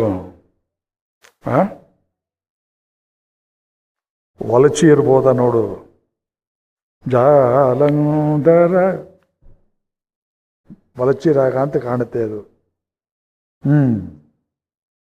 ಅವತಾರ ಮಾಡಿದ್ದ ಅಷ್ಟೇ ಅಲ್ಲ, ತನಗಿಂತ ತೀರ ನಿಕೃಷ್ಟರಾದವರಿಗೂ ಕೂಡ ತಂ ವಂದಸೆ ಕೆಲ ತತಶ್ಚ ಪರಂ ವೃಣೀಶೇ. ನಮಸ್ಕಾರ ಮಾಡಿ ದಶರಥನಿಗೆ ರಾಮ ನಮಸ್ಕಾರ ಮಾಡಿದ. ಶೀಲ ಅಲ್ವಾ? ಇವನು ಪರಾತ್ಪರ ವಸ್ತು ಅಂತ ಗೊತ್ತಿದ್ರೆ ದಶರಥ ನಮಸ್ಕಾರ ಮಾಡಿಸ್ತೋದ್ ನಮ್ಮ ಕೈಲಿ. ಯೋಚನೆ ಮಾಡಿ. ದೊಡ್ಡವರು ಸಣ್ಣವ್ರು ನಮಸ್ಕಾರ ಮಾಡಬೇಕು, ಸಣ್ಣವ್ರು ದೊಡ್ಡವ್ರು ಮಾಡಬೇಕು. ದೇವಸ್ಥಾನಕ್ಕೆ ಹೋಗಿ ನಿಂತು ಅರ್ಚಕರಿಗೆ ದಾರಿ ಬಿಡ್ರಿ, ಅವನಿಗೆ ಹೇಳ್ರಿ ನಂಗೆ ನಮಸ್ಕಾರ ಮಾಡು ಅಂತ ಯಾರು ಹೇಳ್ತಾರೇನ್ರಿ ದೇವಸ್ಥಾನದಲ್ಲಿ? ಅವನು ದೊಡ್ಡವನು, ಅದನ್ನು ಮರೆತು ಬಿಡ್ತಾನೆ. ಅವತಾರದಲ್ಲಿ, ರಾಮಾವತಾರದಲ್ಲಿ ದಶರಥರಿಗೂ ನಮಸ್ಕಾರ, ಕೈಕೇಯಿಗೆ ನಮಸ್ಕಾರ, ಪ್ರಾಯಶಃ ಮಂಥರೆಗೂ ನಮಸ್ಕಾರ, ವಿಶ್ವಾಮಿತ್ರರಿಗೆ ತನ್ನ ಗುರುವಿಗೆ ದ್ರೋಹ ಮಾಡಿದವರಿಗೆ ನಮಸ್ಕಾರ. ಭಗವತಿ ಭರದ್ವಾಜ ಭುಕ್ತಿ ತಥಾ ಶಬರೀಗೃಹೆ. ಭರದ್ವಾಜಾಶ್ರಮದಲ್ಲಿಯೂ ಆತಿಥ್ಯ ಸ್ವೀಕಾರ ಮಾಡ್ತಾನೆ, ಶಬರಿಗೃಹದಲ್ಲಿಯೂ ಮಾಡ್ತಾನೆ. ಇವಾಗೆಲ್ಲ ಗರ್ವ. ಶಬರಿ ನೋಡಿ ತಾಯಿಯಿಂದ ಭಾವನೆ ಮಾಡ್ತಾನೆ ಅಂತ ಹೇಳ್ತೇವೆ. ತಮ್ಮ ಬಂದಸೆ ಕೆಲತ ತಶ್ಚ ವರಂ ವೃಣೀಶೆ, ಅವ್ರ ಕೈ ವರ ತಗೊಳ್ತಾನೆ. ಕೃಷ್ಣಾವತಾರದಲ್ಲಿ ಪರಮಶಿವನ ಕೈಲಿ ವರ ಕೊಡು ನನಗೆ, ಯಾಕೆ ಮಕ್ಕಳಿಲ್ಲ ನನಗೆ, ಪಡ್ಕೋತಾಳೆ ರುಕ್ಮಿಣಿ ದೇವಿ. ಕೇದಾರ್ನಾಥಕ್ಕೆ ಹೋಗಿ ಬದ್ರಿನಾಥ ನನ್ನ ಮಕ್ಕಳೆಲ್ಲ ವರ ಕೊಡು ಅಂತ ಕೇಳ್ದ ಅಂತ ಕಥೆ ಇದೆ, ಭಾಗವತದಲ್ಲಿದೆ. ಇವನು ಮೊಮ್ಮಗ, ಅವನು ಮೊಮ್ಮಗನ ಹತ್ರ ತಾತ ಹೋಗಿ ವರ ಕೊಡು ಅಂತ ಕೇಳಿದಾಗೆ. ಬ್ರಹ್ಮೇಶ ಮಧ್ಯ ಗಣನಾರ್ಕ ಪಂಕ್ತ್ಯವು ಇಂದ್ರಾನುಜಸ್ತು ಅಜಿತೇ ತನಯಸ್ತು ಅಯೋಗಾತೆ ಇಕ್ಷ್ವಾಕುವಂಶ ಯದುವಂಶ ಜನಿಶ್ಚ ಹಂತ ಶ್ಲಾಘ್ಯಾನಿ ಅಮೋನಿ ಅನುಪಮಸ್ಯ ಪರಸ್ಯ ಧಾಮ್ನಃ. ಬ್ರಹ್ಮೇಶ ಮಧ್ಯ, ಈ ಶೀಲ ಅನ್ನೋದನ್ನ ಬಿಡೋಕೆ ಇಷ್ಟ ಇಲ್ಲ ಅವರಿಗೆ. ಅತಿಮಾನುಷ ರೂಪ, ಅತಿಮಾನುಷ ಸ್ತವದಲ್ಲಿ ಒಂದೇ ನಮ್ಮನ್ನು ವಂಚನೆಯೂ ಮಾಡ್ತಾನೆ. ಕೆಲವರು ಇದರಲ್ಲಿ ವಂಚನೆ ಹೊಣ್ತಾರೆ. ಏನು ಹೇಳ್ತಾರೆ ಇಲ್ಲಿ? ಬ್ರಹ್ಮೇಶ ಮಧ್ಯಗಣನ, ಮನಸ್ಸಿನಿಂದ ಬ್ರಹ್ಮನ ಸೃಷ್ಟಿ ಮಾಡಿದ, ಹುಬ್ಬಿನ ಗಂಟಿನಿಂದ ರುದ್ರನ ಸೃಷ್ಟಿ ಮಾಡಿದ. ಅವರಿಬ್ಬರ ಮಧ್ಯದಲ್ಲಿ ನಿಂತ್ಕೊಂಡು ಬ್ರಹ್ಮನೇ ದೊಡ್ಡವನು, ತ್ರಿಮೂರ್ತಿಗಳ ಮಧ್ಯದಲ್ಲಿದ್ದೇನಪ್ಪ ಅಂತ ಸಾಮಾನ್ಯನಾಗಿ ಲೋಕಕ್ಕೆ ದರ್ಶನ ಕೊಡ್ತಾರೆ. ತ್ರಿಮೂರ್ತಿ ಮಧ್ಯಸ್ಥನೇ, ಇವನೇ ಸರ್ವೇಶ್ವರನೇ. ಸರ್ವೇಶ್ವರನು ನನಗೆ ಗೊತ್ತಾಗೋಲ್ಲ. ಅರಳಿ ಮರದಲ್ಲಿ ಬೊಡ್ಡೆ ಇದ್ದಾಗ ಮಧ್ಯೆ ನಿಂತಿರ್ತಾನೆ, ಇಟ್ಟಂಗಿರುವೆನೋ ಹರಿಯೇ ಅಂತ. ಕೆಳಗೆ ನೋಡಿದ್ರೆ ಸಾವಿರಾರು ಬೇರು, ಅಕ್ಕಪಕ್ಕದ ಕಟ್ಟಡ ಎಲ್ಲ ಜಗ್ಗಿಸ್ಬಿಡುತ್ತೆ. ಬೇರು ದೊಡ್ಡದು, ಅದು ಬ್ರಹ್ಮ. ಅದಿರುವುದೇ ಜಗ್ಗಿಸುವುದಕ್ಕೆ, ರಜೋರೂಪ. ಮೇಲ್ ನೋಡಿದ್ರೆ ಕೋಟ್ಯಾಂತರ ಎಲೆಗಳು, ಈಚುಗಳು, ಟೊಂಗೆಗಳು. ಅವನ್ನು ಇದನ್ನು ಹಿಡಿದು ನಿಂತಿರುವ ಆ ಬೊಡ್ಡೆ ನನಗೇನು ಗೊತ್ತಿಲ್ಲಪ್ಪ ಅಂತ ನಿಂತಿರುತ್ತಲ್ಲ, ಅದು ವಿಷ್ಣು. ಮೂಲತೋ ಬ್ರಹ್ಮರೂಪಾಯ ಮಧ್ಯತೋ ವಿಷ್ಣುರೂಪಿಣೇ ಅಗ್ರತ ಶಿವರೂಪಾಯ ವೃಕ್ಷರಾಜ ಐತೆ. ಅರಳಿ ಮರ ಯಾತಕ್ಕೆ ಅರಶ ಮರಂ, ರಾಜ ಮರ ಅಂತ ಯಾತಕ್ಕೆ ಹೇಳ್ತೇವೆ? ಅದು ಮೂರು ಅಲ್ಲೇ ತೋರಿಸ್ತಾನೆ ನೋಡ್ರಿ. ಎಲೆಗಳು ಉದುರುತ್ತೆ, ಟೊಂಗೆಗಳು ಉದುರುತ್ತೆ, ಕಡ್ಡಿಗಳು ಉದುರುತ್ತೆ. ಅರಳಿ ಮರವನ್ನು ಯಾರು ಕಡಿಯಬಾರದು. ದಿನಂಪ್ರತಿ ಕಡ್ಡಿಗಳನ್ನು ತಾನೇ ಉದುರಿಸಿ ನಿಮ್ಮ ಹೋಮಕ್ಕೆ ಬೇಕಾದ ಸಮಿತೆಲ್ಲ ಕೊಡುತ್ತೆ. ಅದು ಬ್ಯಾಡದೆ ತಳ್ಳಿಬಿಡುತ್ತೆ. ಅದು ಲಯ. ಹಳದಿ ಎಲೆ ಆಯಿತು ಉದುರಿಸ್ಬಿಡುತ್ತೆ, ಹೊಸದನ್ನು ಚಿಗುರಿಸುತ್ತೆ. ಲಯಕರ್ತ, ರಿನ್ಯೂವಲ್ ಮಾಡುತ್ತೆ ರುದ್ರರೂಪ. ಬೇರು ಹಾಗೆ ಎಷ್ಟೋ ಒಣಗುತ್ತೆ, ನೋಡೋದಿಲ್ಲ, ಹೊಸ ಬೇರು ಬರುತ್ತೆ, ಆಗುತ್ತೆ.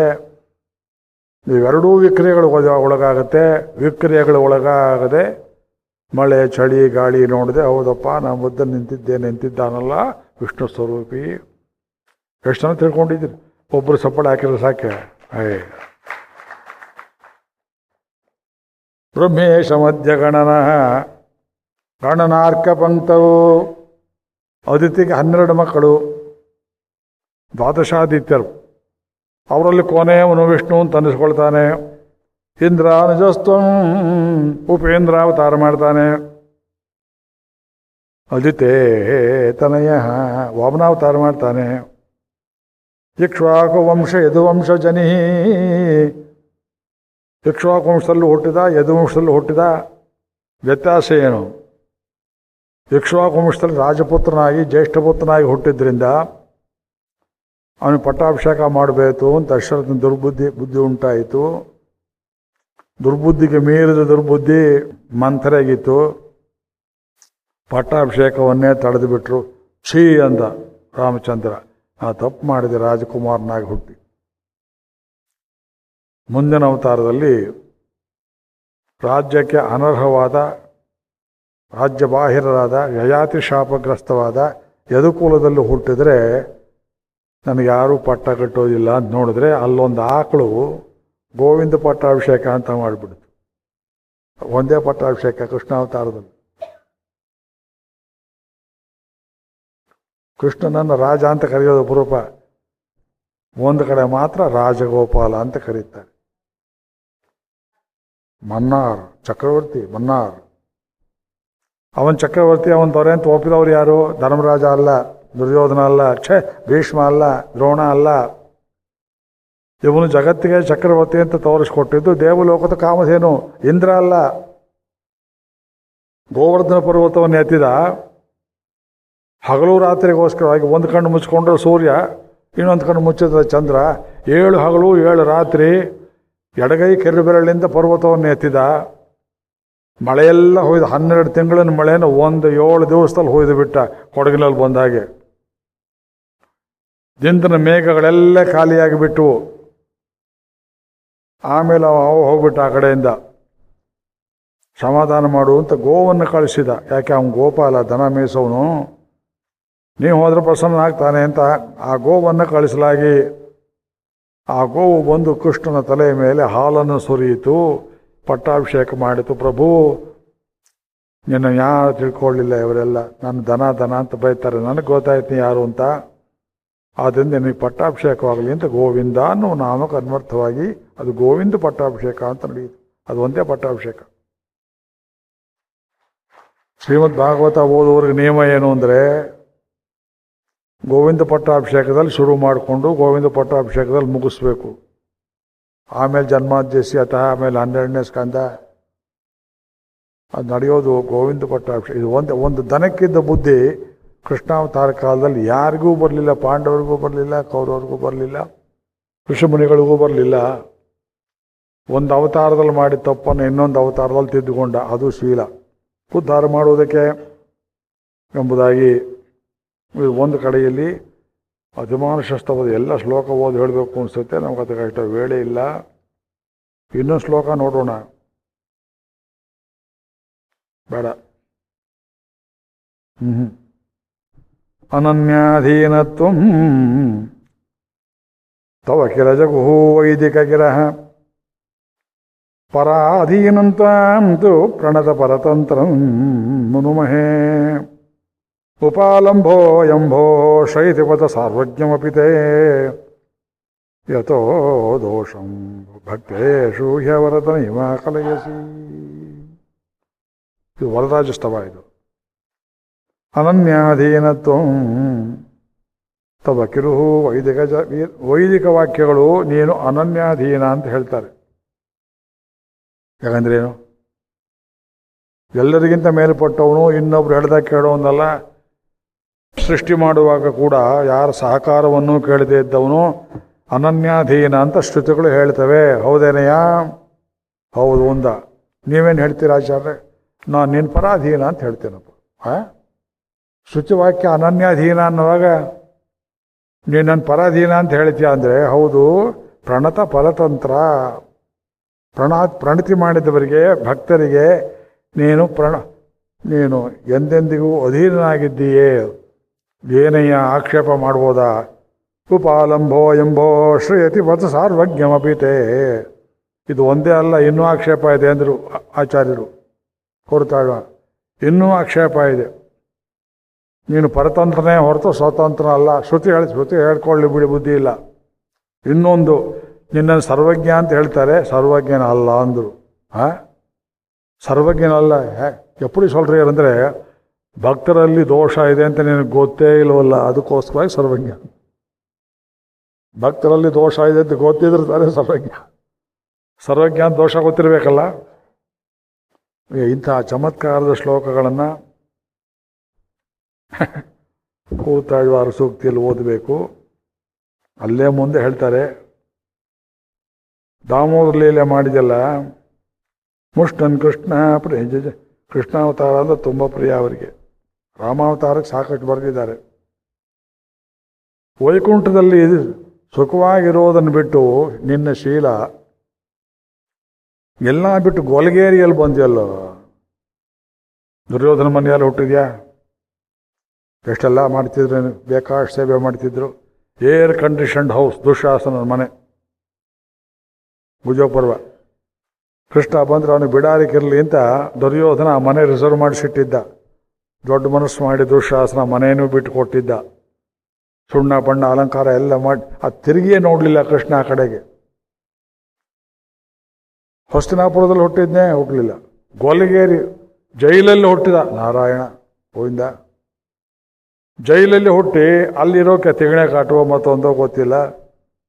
ಇವತ್ತು ರಾತ್ರಿಯೇ ನಾನು ಕರ್ಕೊಂಡು ಹೋಗು ಅಂತ ಹೇಳಿ ಗೋಕುಲಕ್ಕೆ ಬಂದು ಅಲ್ಲಾರಿದ್ನೇ ಬೃಂದಾವನಕ್ಕೆ ಬಂದ, ಅಲ್ಲಿದ್ನೇ ತಿರುಗಿ ಮದುರೆಗೆ ಹೋದ, ಅಲ್ಲಿದ್ನೇ ದ್ವಾರಕೆಗೆ ಹೋಸ.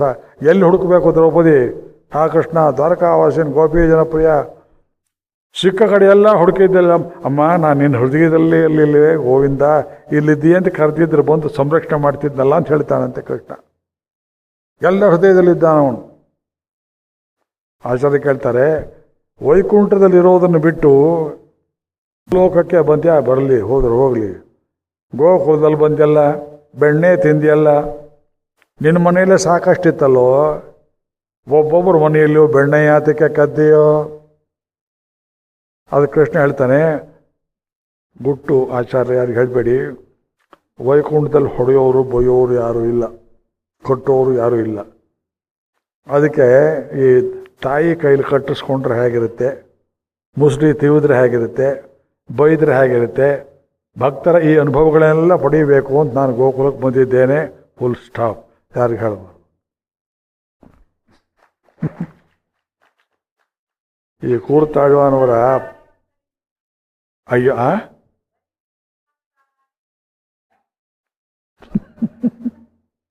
ಬರೀ ಕೃಷ್ಣಾವತಾರನೇ ಪ್ರವಚನ ಮಾಡಬೇಕಾ? ನಿಮ್ಗೆ ರಾಮ ಬೇಕು, ಕೃಷ್ಣ ಅವನಿಗೆ ಹೇಳಿ.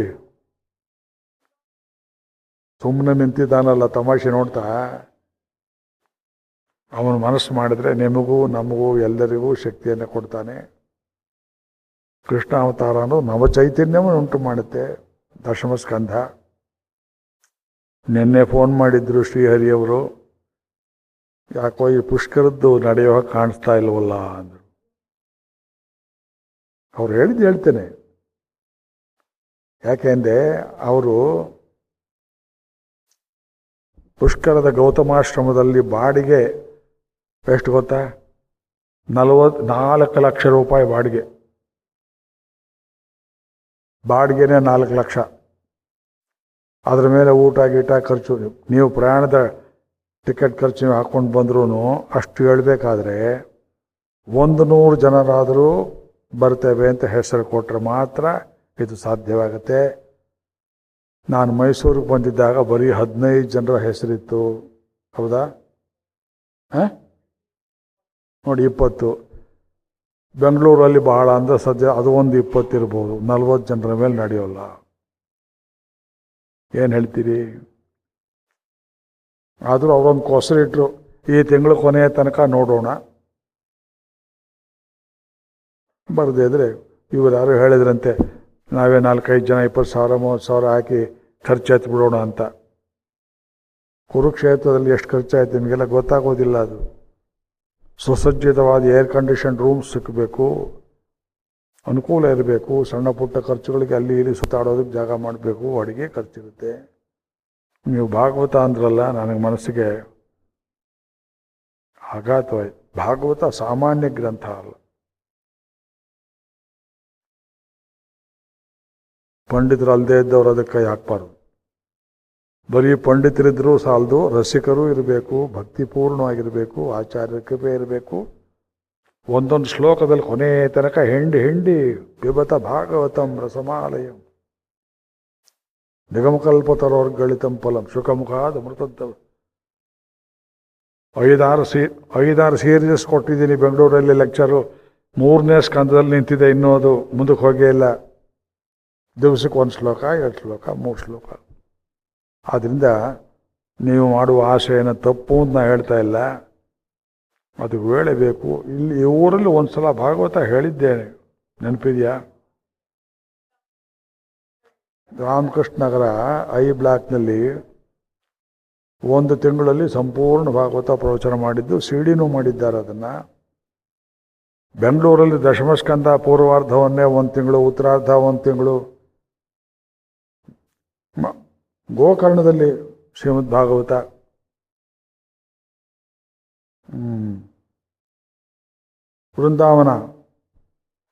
ಬೃಂದಾವನದಲ್ಲಿ,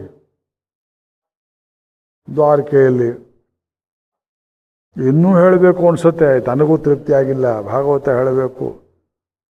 ನನಗೆ ಶರೀರದ ಚೈತನ್ಯ ಉತ್ಸಾಹವನ್ನು ಭಗವಂತ ಮತ್ತೆ ತುಂಬಲಿ, ನಮಗೆಲ್ಲರಿಗೂ ಆಯುಷ್ಯವನ್ನು ಆರೋಗ್ಯವನ್ನು ಕೊಡಲಿ. ಅದು ಕೊಟ್ಟರೆ ಅದು ಒಂದು ತಿಂಗಳಾರು ಮಿನಿಮಮ್ ಇದ್ದರೆ ಕೃಷ್ಣಾವತಾರದಿಂದ ಹಿಡಿದು ರುಕ್ಮಿಣಿ ಕಲ್ಯಾಣದವರೆಗೆ ಮಾತ್ರ ಹೇಳೋದಕ್ಕಾಗುತ್ತೆ. ಸಪ್ತಾಹ ಅಂತ ಮಾಡ್ತಾರಲ್ಲ,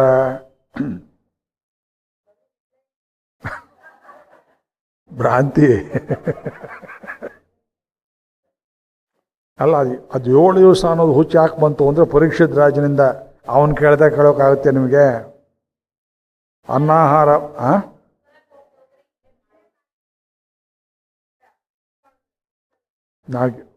ಧಾರವಾಡದಲ್ಲಿ, ಹುಬ್ಬಳ್ಳಿಯಲ್ಲಿ, ಗುಲ್ಬರ್ಗಾದಲ್ಲಿ ನಮ್ಮ ಮಿತ್ರರು ವಿದ್ವಾಂಸರು ಭಾಗವತ ಸಪ್ತಾಹ ಮಾಡೋದನ್ನು ಕೇಳಿದ್ದೇನೆ.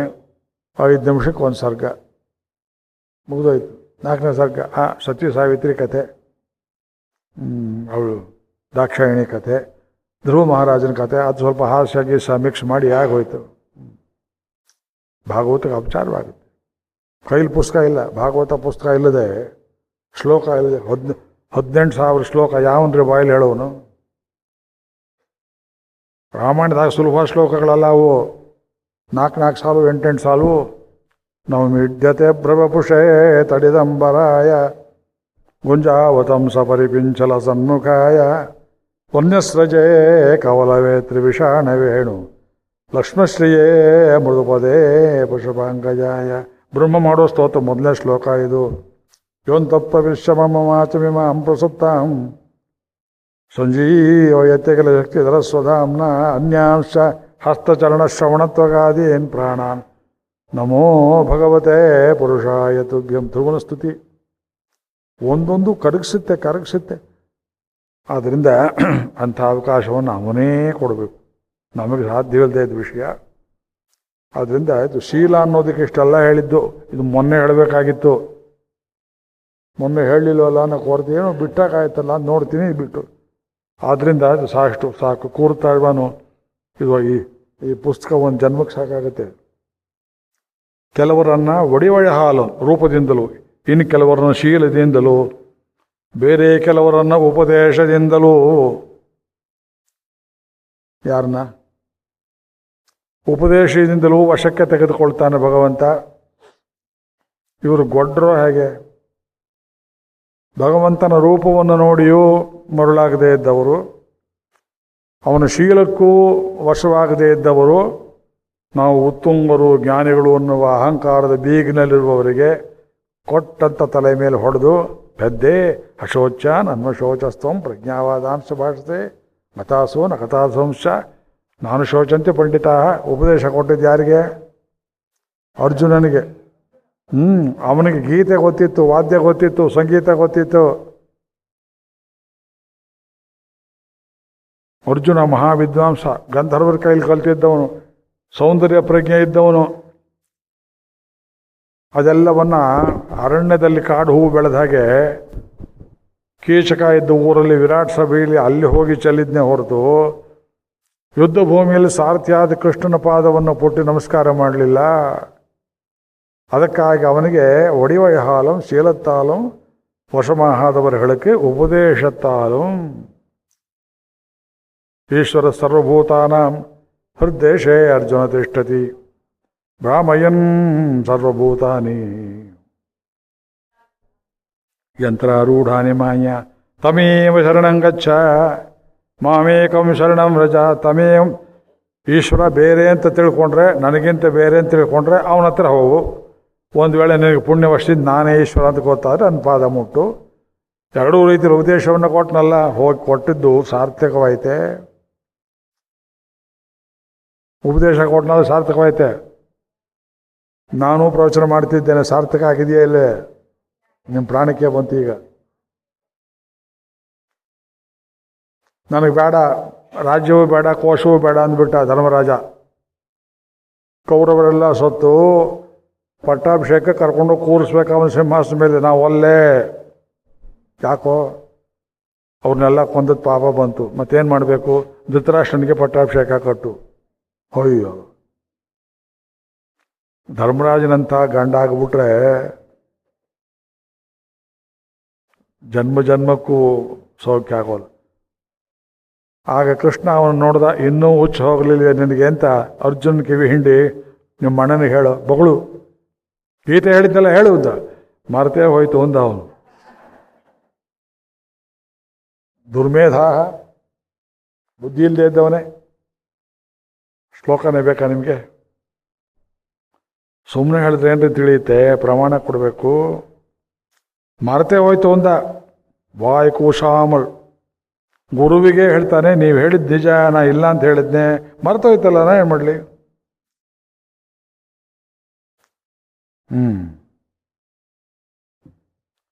ಶ್ಲೋಕ ಕೇಳಿ, ಅಶ್ವಮೇಧಿಕ ಪರ್ವ. ಯತ್ಯದ್ ಭಗವತಾ ಪ್ರೋಕ್ತಂ ಪುರಾ ಕೇಶವ ಸೌಹೃದಾತ್. ಯತ್ತತಿ ಭಗವತಾ ಪ್ರೋಕ್ತಂ ಪುರಾ ಕೇಶವ ಸೌಹೃದಾತ್. ಸೌಹಾರ್ದದಿಂದ ಏನು ಹೇಳಿದೆಯೋ, ತತ್ಸರ್ವಂ ಪುರುಷವ್ಯಾಘ್ರ ನಷ್ಟಮೇ ಭ್ರಷ್ಟಚೇತಸಃ. ಎಲ್ಲವನ್ನೂ ಮರೆತು ಬಿಟ್ಟೆ ನಾನು. ಮಮ ಕೌತೂಹಲಂತ್ವಸ್ತಿ. ಅಷ್ಟಾರೆ ಬಿಟ್ಟು ಅಲ್ಲಿಗೆ ನಿಲ್ಲಿಸಿದ್ನೆ, ಆದರೆ ಕುತೂಹಲ ಇದೆ, ಇನ್ನೊಮ್ಮೆ ಹೇಳು ಅಂದ. ಇದು ಬೇರೆ. ಹೇಳಿದ್ದು ಮರೆತು ಹೋಯ್ತು, ಇನ್ನೊಂದು ಸಲ ಹೇಳು, ನೆನಪಿರುತ್ತೆ ಅಂತ ಗ್ಯಾರಂಟಿ ಇಲ್ಲ. ನೀವು ಲೆಕ್ಚರ್ ಮಾಡಿ ಆಚಾರ್ಯ, ನಮಗೆ ತಿಳಿಯಬಹುದು, ನಿಮಗನಿಸಿದ್ರೆ ಹೇಳಿ. ಆದರೆ ಅಕಸ್ಮಾತ್ ನಾವು ಮರೆತರೆ ನೀವು ಬೇಜಾರು ಮಾಡ್ಕೋಬಾರ್ದು. ಈ ಕಂಡೀಷನಲ್ಲಿ ಕರೆದ್ರೆ ಬರುವವನು ಅತ್ಯಂತ ಭ್ರಷ್ಟನಾದ ಉಪನ್ಯಾಸಕ ಬರಬೇಕೇ ಹೊರತು. ನಮ್ಮಪ್ಪ ಹೇಳ್ತಿದ್ರು ಒಬ್ರಿಗೆ ಪಾಠ, ನೀಕೆ ವಚ್ಚಲೇದು ನಾಕೆ ಮರಚಲೇದು ಅಂತ. ಕೃಷ್ಣ ಹೇಳ್ತ, ಅಬುದ್ಧ್ಯ ನಾಗ್ರಹೀತು, ಬುದ್ಧಿ ಇಲ್ಲದೆ ಎಲ್ಲ ಮರೆತುಬಿಟ್ಟೆಲ್ಲೋ. ತನ್ಮೇ ಸುಮಹದ್ ಅಪ್ರಿಯಂ, ನನಗೆ ತುಂಬ ಅಪ್ರಿಯವಾಗಿದೆ.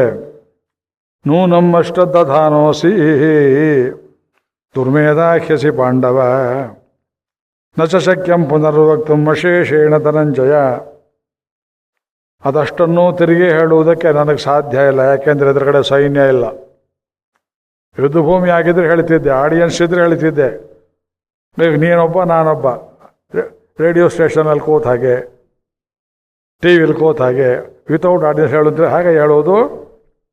ಸೈಧರ್ಮ ಸುಪರ್ಯಾಪ್ತ ಬ್ರಹ್ಮಣ ಪದವೇದನೆ. ವೇದದಲ್ಲಿ ಎಲ್ಲ ಇದೆ ತಿಳ್ಕೋ ಅಂತ. ಅಯ್ಯೋ ಅಂತ ಅರ್ಜುನ, ಇನ್ಯಾರು ವೇದ ಓದೋರು?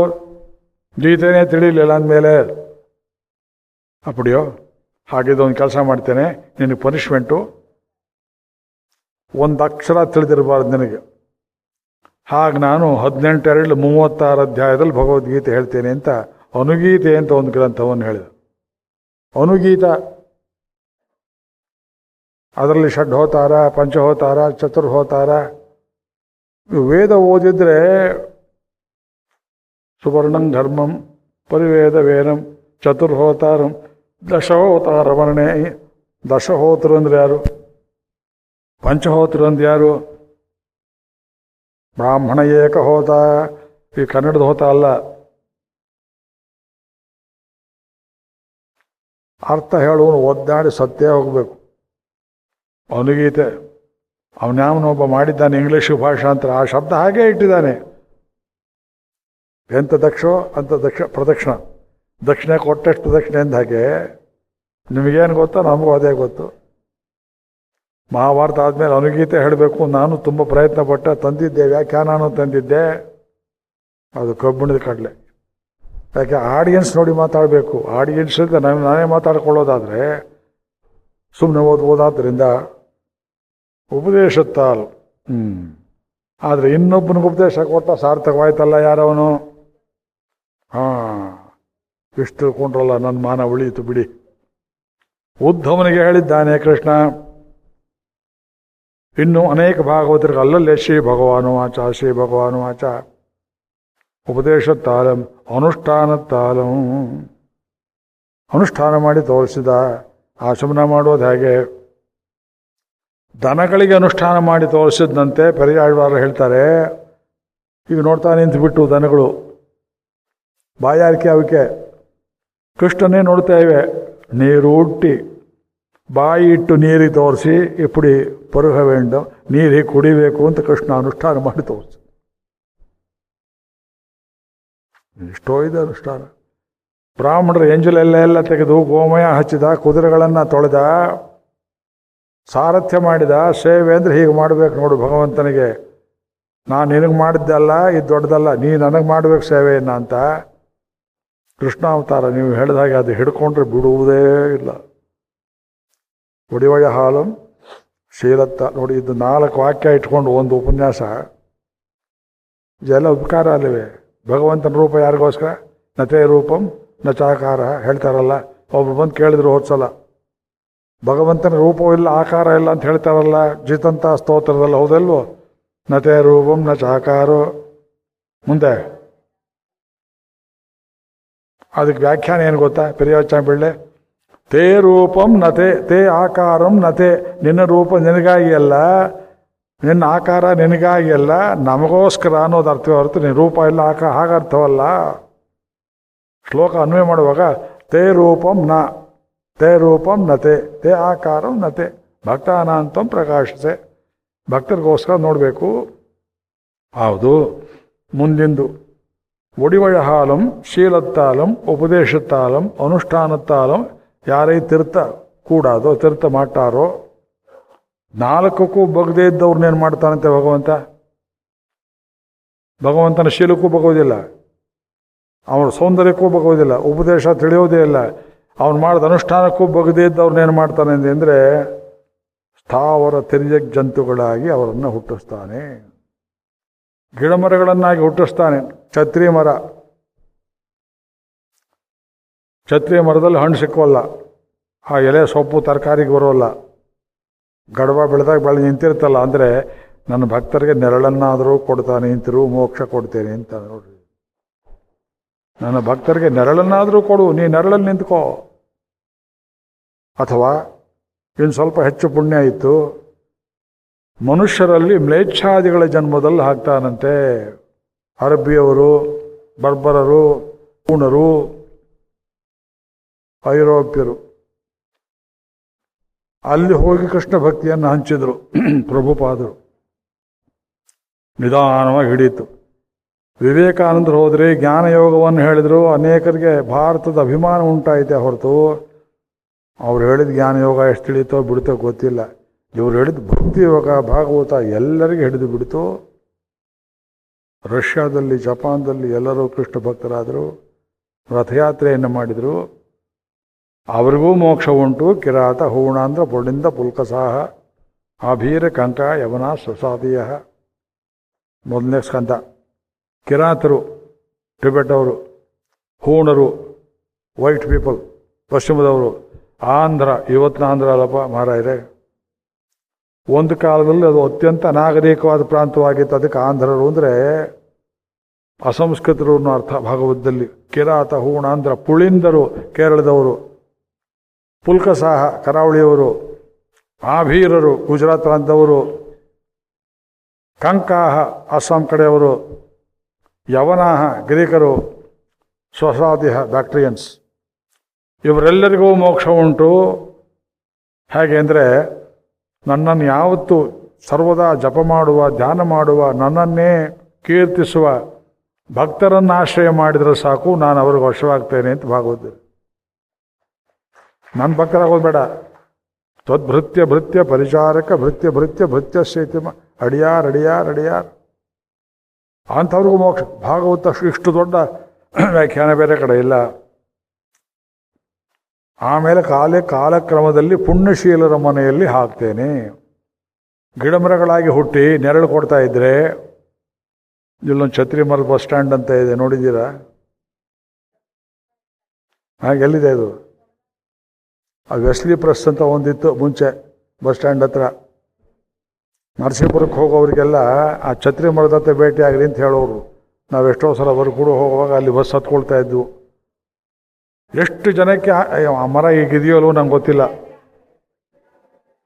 ಆ ಮರ ಎಷ್ಟು ಜನಕ್ಕೆ ಆಶ್ರಯ ಕೊಟ್ಟು ನೆರಳು ಕೊಟ್ಟಿತ್ತೋ ಆ ಪುಣ್ಯ ಬಲದಿಂದ ಅದು ಬಿದ್ದು ಹೋದ ಮೇಲೆ ಯುರೋಪಲ್ಲೆಲ್ಲೋ ಹುಟ್ಟಿರ್ಬೋದು. ಯುರೋಪಲ್ಲಿ ಕೃಷ್ಣ ಭಕ್ತಿ ಬಂದ ಮೇಲೆ ಅಲ್ಲಿಂದ ಮುಂದಕ್ಕೆ ಕಾಲಕ್ರಮದಲ್ಲಿ ಭಾರತೀಯರಾಗಿ ಹುಟ್ಟಿರ್ಬೋದು. ಭಾರತೀಯರಾಗಿ ಹುಟ್ಟಿ ಕೆಟ್ಟ ಕೆಲಸವನ್ನೇ ಮಾಡ್ತಾ ರಾಜಕಾರಣಿ ಆಗಿಬಿಟ್ರೆ, ಸಾಯುವಾಗ ಕೃಷ್ಣ ಸ್ಮರಣೆ ಬಂದರೆ ಅಕಸ್ಮಾತ್ ಕೃಷ್ಣನ ಸ್ಮರಣೆ ಮಾಡಿಕೊಂಡ್ರೆ ಬ್ರಾಹ್ಮಣನಾಗಿ ಹುಟ್ಟಬಹುದು. ಅದರಲ್ಲಿ ಅಯ್ಯೋ ನಾ ಜನ್ಮ ವ್ಯರ್ಥ ಮಾಡಿಕೊಂಡಲ್ಲ ಅನ್ನೋ ಪ್ರಾಶ್ಚಿತ್ಯ ಬುದ್ಧಿ ಆದಿಗಳು ಉಂಟಾದರೆ ಪಂಡಿತರು ಆಗ್ಬೋದು, ವಿರಕ್ತನಾಗ್ಬೋದು, ಯೋಗಿ ಆಗ್ಬೋದು, ಪ್ರವಚನಕಾರನೂ ಆಗ್ಬೋದು. ಇಷ್ಟು ಆಪರ್ಚುನಿಟಿ ಇಟ್ಟಿದ್ದಾರೆ. ಅದು ಉಪಕಾರ. ಲಿಸ್ಟ್ ಮಾಡಿಕೊಟ್ಟಿದ್ದಾರೆ ದೇಶಕರು. ಆತ್ಮನಿವೇದನ ವಿಪಾಕ ಅನುಗುಣವಾಗಿ ಸಾತ್ವಿಕ ಕರ್ಣ ಕಳೆಯಬರಗಳನ್ನು ಕೊಟ್ಟು ನಾಸ್ತಿಕ ಮತಗಳಿಂದ ದೂರವಿರಿಸಿ ಆಚಾರ್ಯಮುಖೇನ ಶಾಸ್ತ್ರ ಪ್ರವರ್ತನ ಮಾಡಿ ವಶೀಕರಣ ಮಾಡಿಕೊಳ್ತಾನೆ. ಆದ್ದರಿಂದ ಹಾಗಿದ್ರೆ ಈ ಉಪಕಾರಲ್ಲಿ ಯಾವಾಗ ಮಾಡಿದ ದೇವರು? ಈ ಪೂರ್ವೋಪಕಾರಗಳನ್ನು ಈಶ್ವರ ಯಾವತ್ತು ಮಾಡಿದ ಅಂತ ನಮಗೆ ಗೊತ್ತಿಲ್ಲ ಅಂತ ಬರೆದ್ರು ವೇದಾಂತೇಶ. ಅದು ಬರೆದಿದ್ದಾರೆ. ನಾವು ಮರೆಯೋಂ. ದೇಶಕರು ಮಾತ್ರ ಅಲ್ಲ, ಆಳ್ವಾರರು ಅದನ್ನು ಹೇಳಿದರು. ಎಲ್ಲಿ ಹೇಳ್ತೀಯಮ್ಮ? ನಮಗೆ ಗೊತ್ತಿಲ್ಲದೇ ನಮ್ಮ ಕೈಯಲ್ಲಿ ಅವನ ನಾಮೋಚ್ಚಾರ ಮಾಡಿಸಿ, ನಮಗೆ ಗೊತ್ತಿಲ್ಲದಂತೆ ಅವನಿಗೆ ತಲೆ ಬಗ್ಗಿಸುವಂತೆ ಮಾಡಿ, ನಿನ್ನ ಆತ್ಮ ನಿನ್ನದಲ್ಲ ನನ್ನದು ಅಂತ ವಶೀಕಾರ ಮಾಡಿಕೊಳ್ಳುತ್ತಾನಲ್ಲ.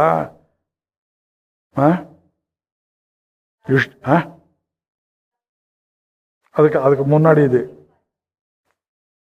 ಅರಿಯಾ ಕಾಲತ್ತುಳ್ಳೆ அடிமை கணன்பு செய்வித்து அறியா மாமாய தடியேனை வைத்தாயால் அறியாமை குரலாய் நிலம் மாவலி மூவடி என்று அறியாமை வஞ்சித்தாய் எனதாவியுள் கலந்த பெருநல்லுதவி கைமாறு ಜನದಾವಿ ತಂದೊಳಿಂದೇನು.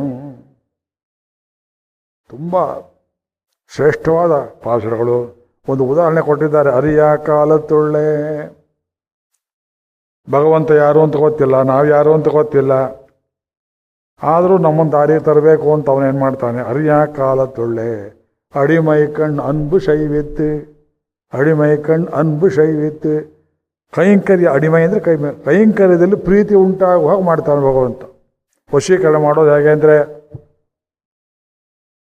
ನಿಮ್ಮ ಮನೆಯಲ್ಲಿ ನೀವು ದಿವಸ ದೇವ್ರ ನಮಸ್ಕಾರ ಮಾಡಿದರೆ ನಿಮ್ಮ ಪುಟ್ಟ ಮಗುವೋ ಮೊಮ್ಮಗುವೋ ಏನು ಮಾಡುತ್ತೆ ನೋಡ್ರಿ. ಅದಕ್ಕೆ ದೇವ್ರಂದ್ರೆ ಗೊತ್ತಿಲ್ಲ, ಬತ್ತಿ ಅಂದ್ರೆ ಗೊತ್ತಿಲ್ಲ, ಆರತಿ ಅಂದ್ರೆ ಗೊತ್ತಿಲ್ಲ. ಯಾಕ್ರಿ ಮಾಡುತ್ತೆ ಅಂದರೆ, ನೀವು ಮಾಡಿದ್ರಿ ಅದು ಮಾಡುತ್ತೆ. ಮಠಕ್ಕೆ ಹೋದರೆ ಗುರುಗಳನ್ನು ನೋಡಿದ್ರಿ, ಅವ್ರು ಪೂಜೆ ಮಾಡೋದನ್ನು ನೋಡಿದ ಮೇಲೆ ನಾವು ಮನೆಯಲ್ಲಿ ಹೀಗೆ ಮಾಡಬೇಕು ಅಂತ ಆಸೆ ಉಂಟಾಗುವಂತೆ. ಅರಿಯ ಕಾಲತ್ತೊಳ್ಳೆ ಗೊತ್ತಿಲ್ಲ ಪಾಪ ಮುಗ್ಧರು. ಅಡಿಮೈ ಕಣ್ಣನ್ಬು ಶೈವಿತ್ತು. ಅರಿಯ ಮಾಮಾಯ ತಡಿಯೇನೈ ವೈತಾಯಾಲ್. ಮಾಮಾಯ ತಡಿಯೇನೈ. ಅವನ ಮಾಯ ದೊಡ್ಡದೋ ನಮ್ಮ ಮಾಯ ದೊಡ್ಡದೋ? ನೀ ಮಾಯೊಳಗೋ ನಿನ್ನೊಳು ಮಾಯೋ? ನಮ್ಮ ಮಾಯ ದೊಡ್ಡದೋ ಅವನ ಮಾಯ ದೊಡ್ಡದೋ? ದುರ್ಯೋಧನಾದಿಗಳನ್ನು ವಂಚಿಸ್ತಾನೆ, ಮಾಯ ಮಾಡ್ತಾನೆ, ಮಾಯಾ ಸ್ವರೂಪ. ಅವನನ್ನೇ ವಂಚಿಸ್ತೇವಲ್ರಿ ನಾವು.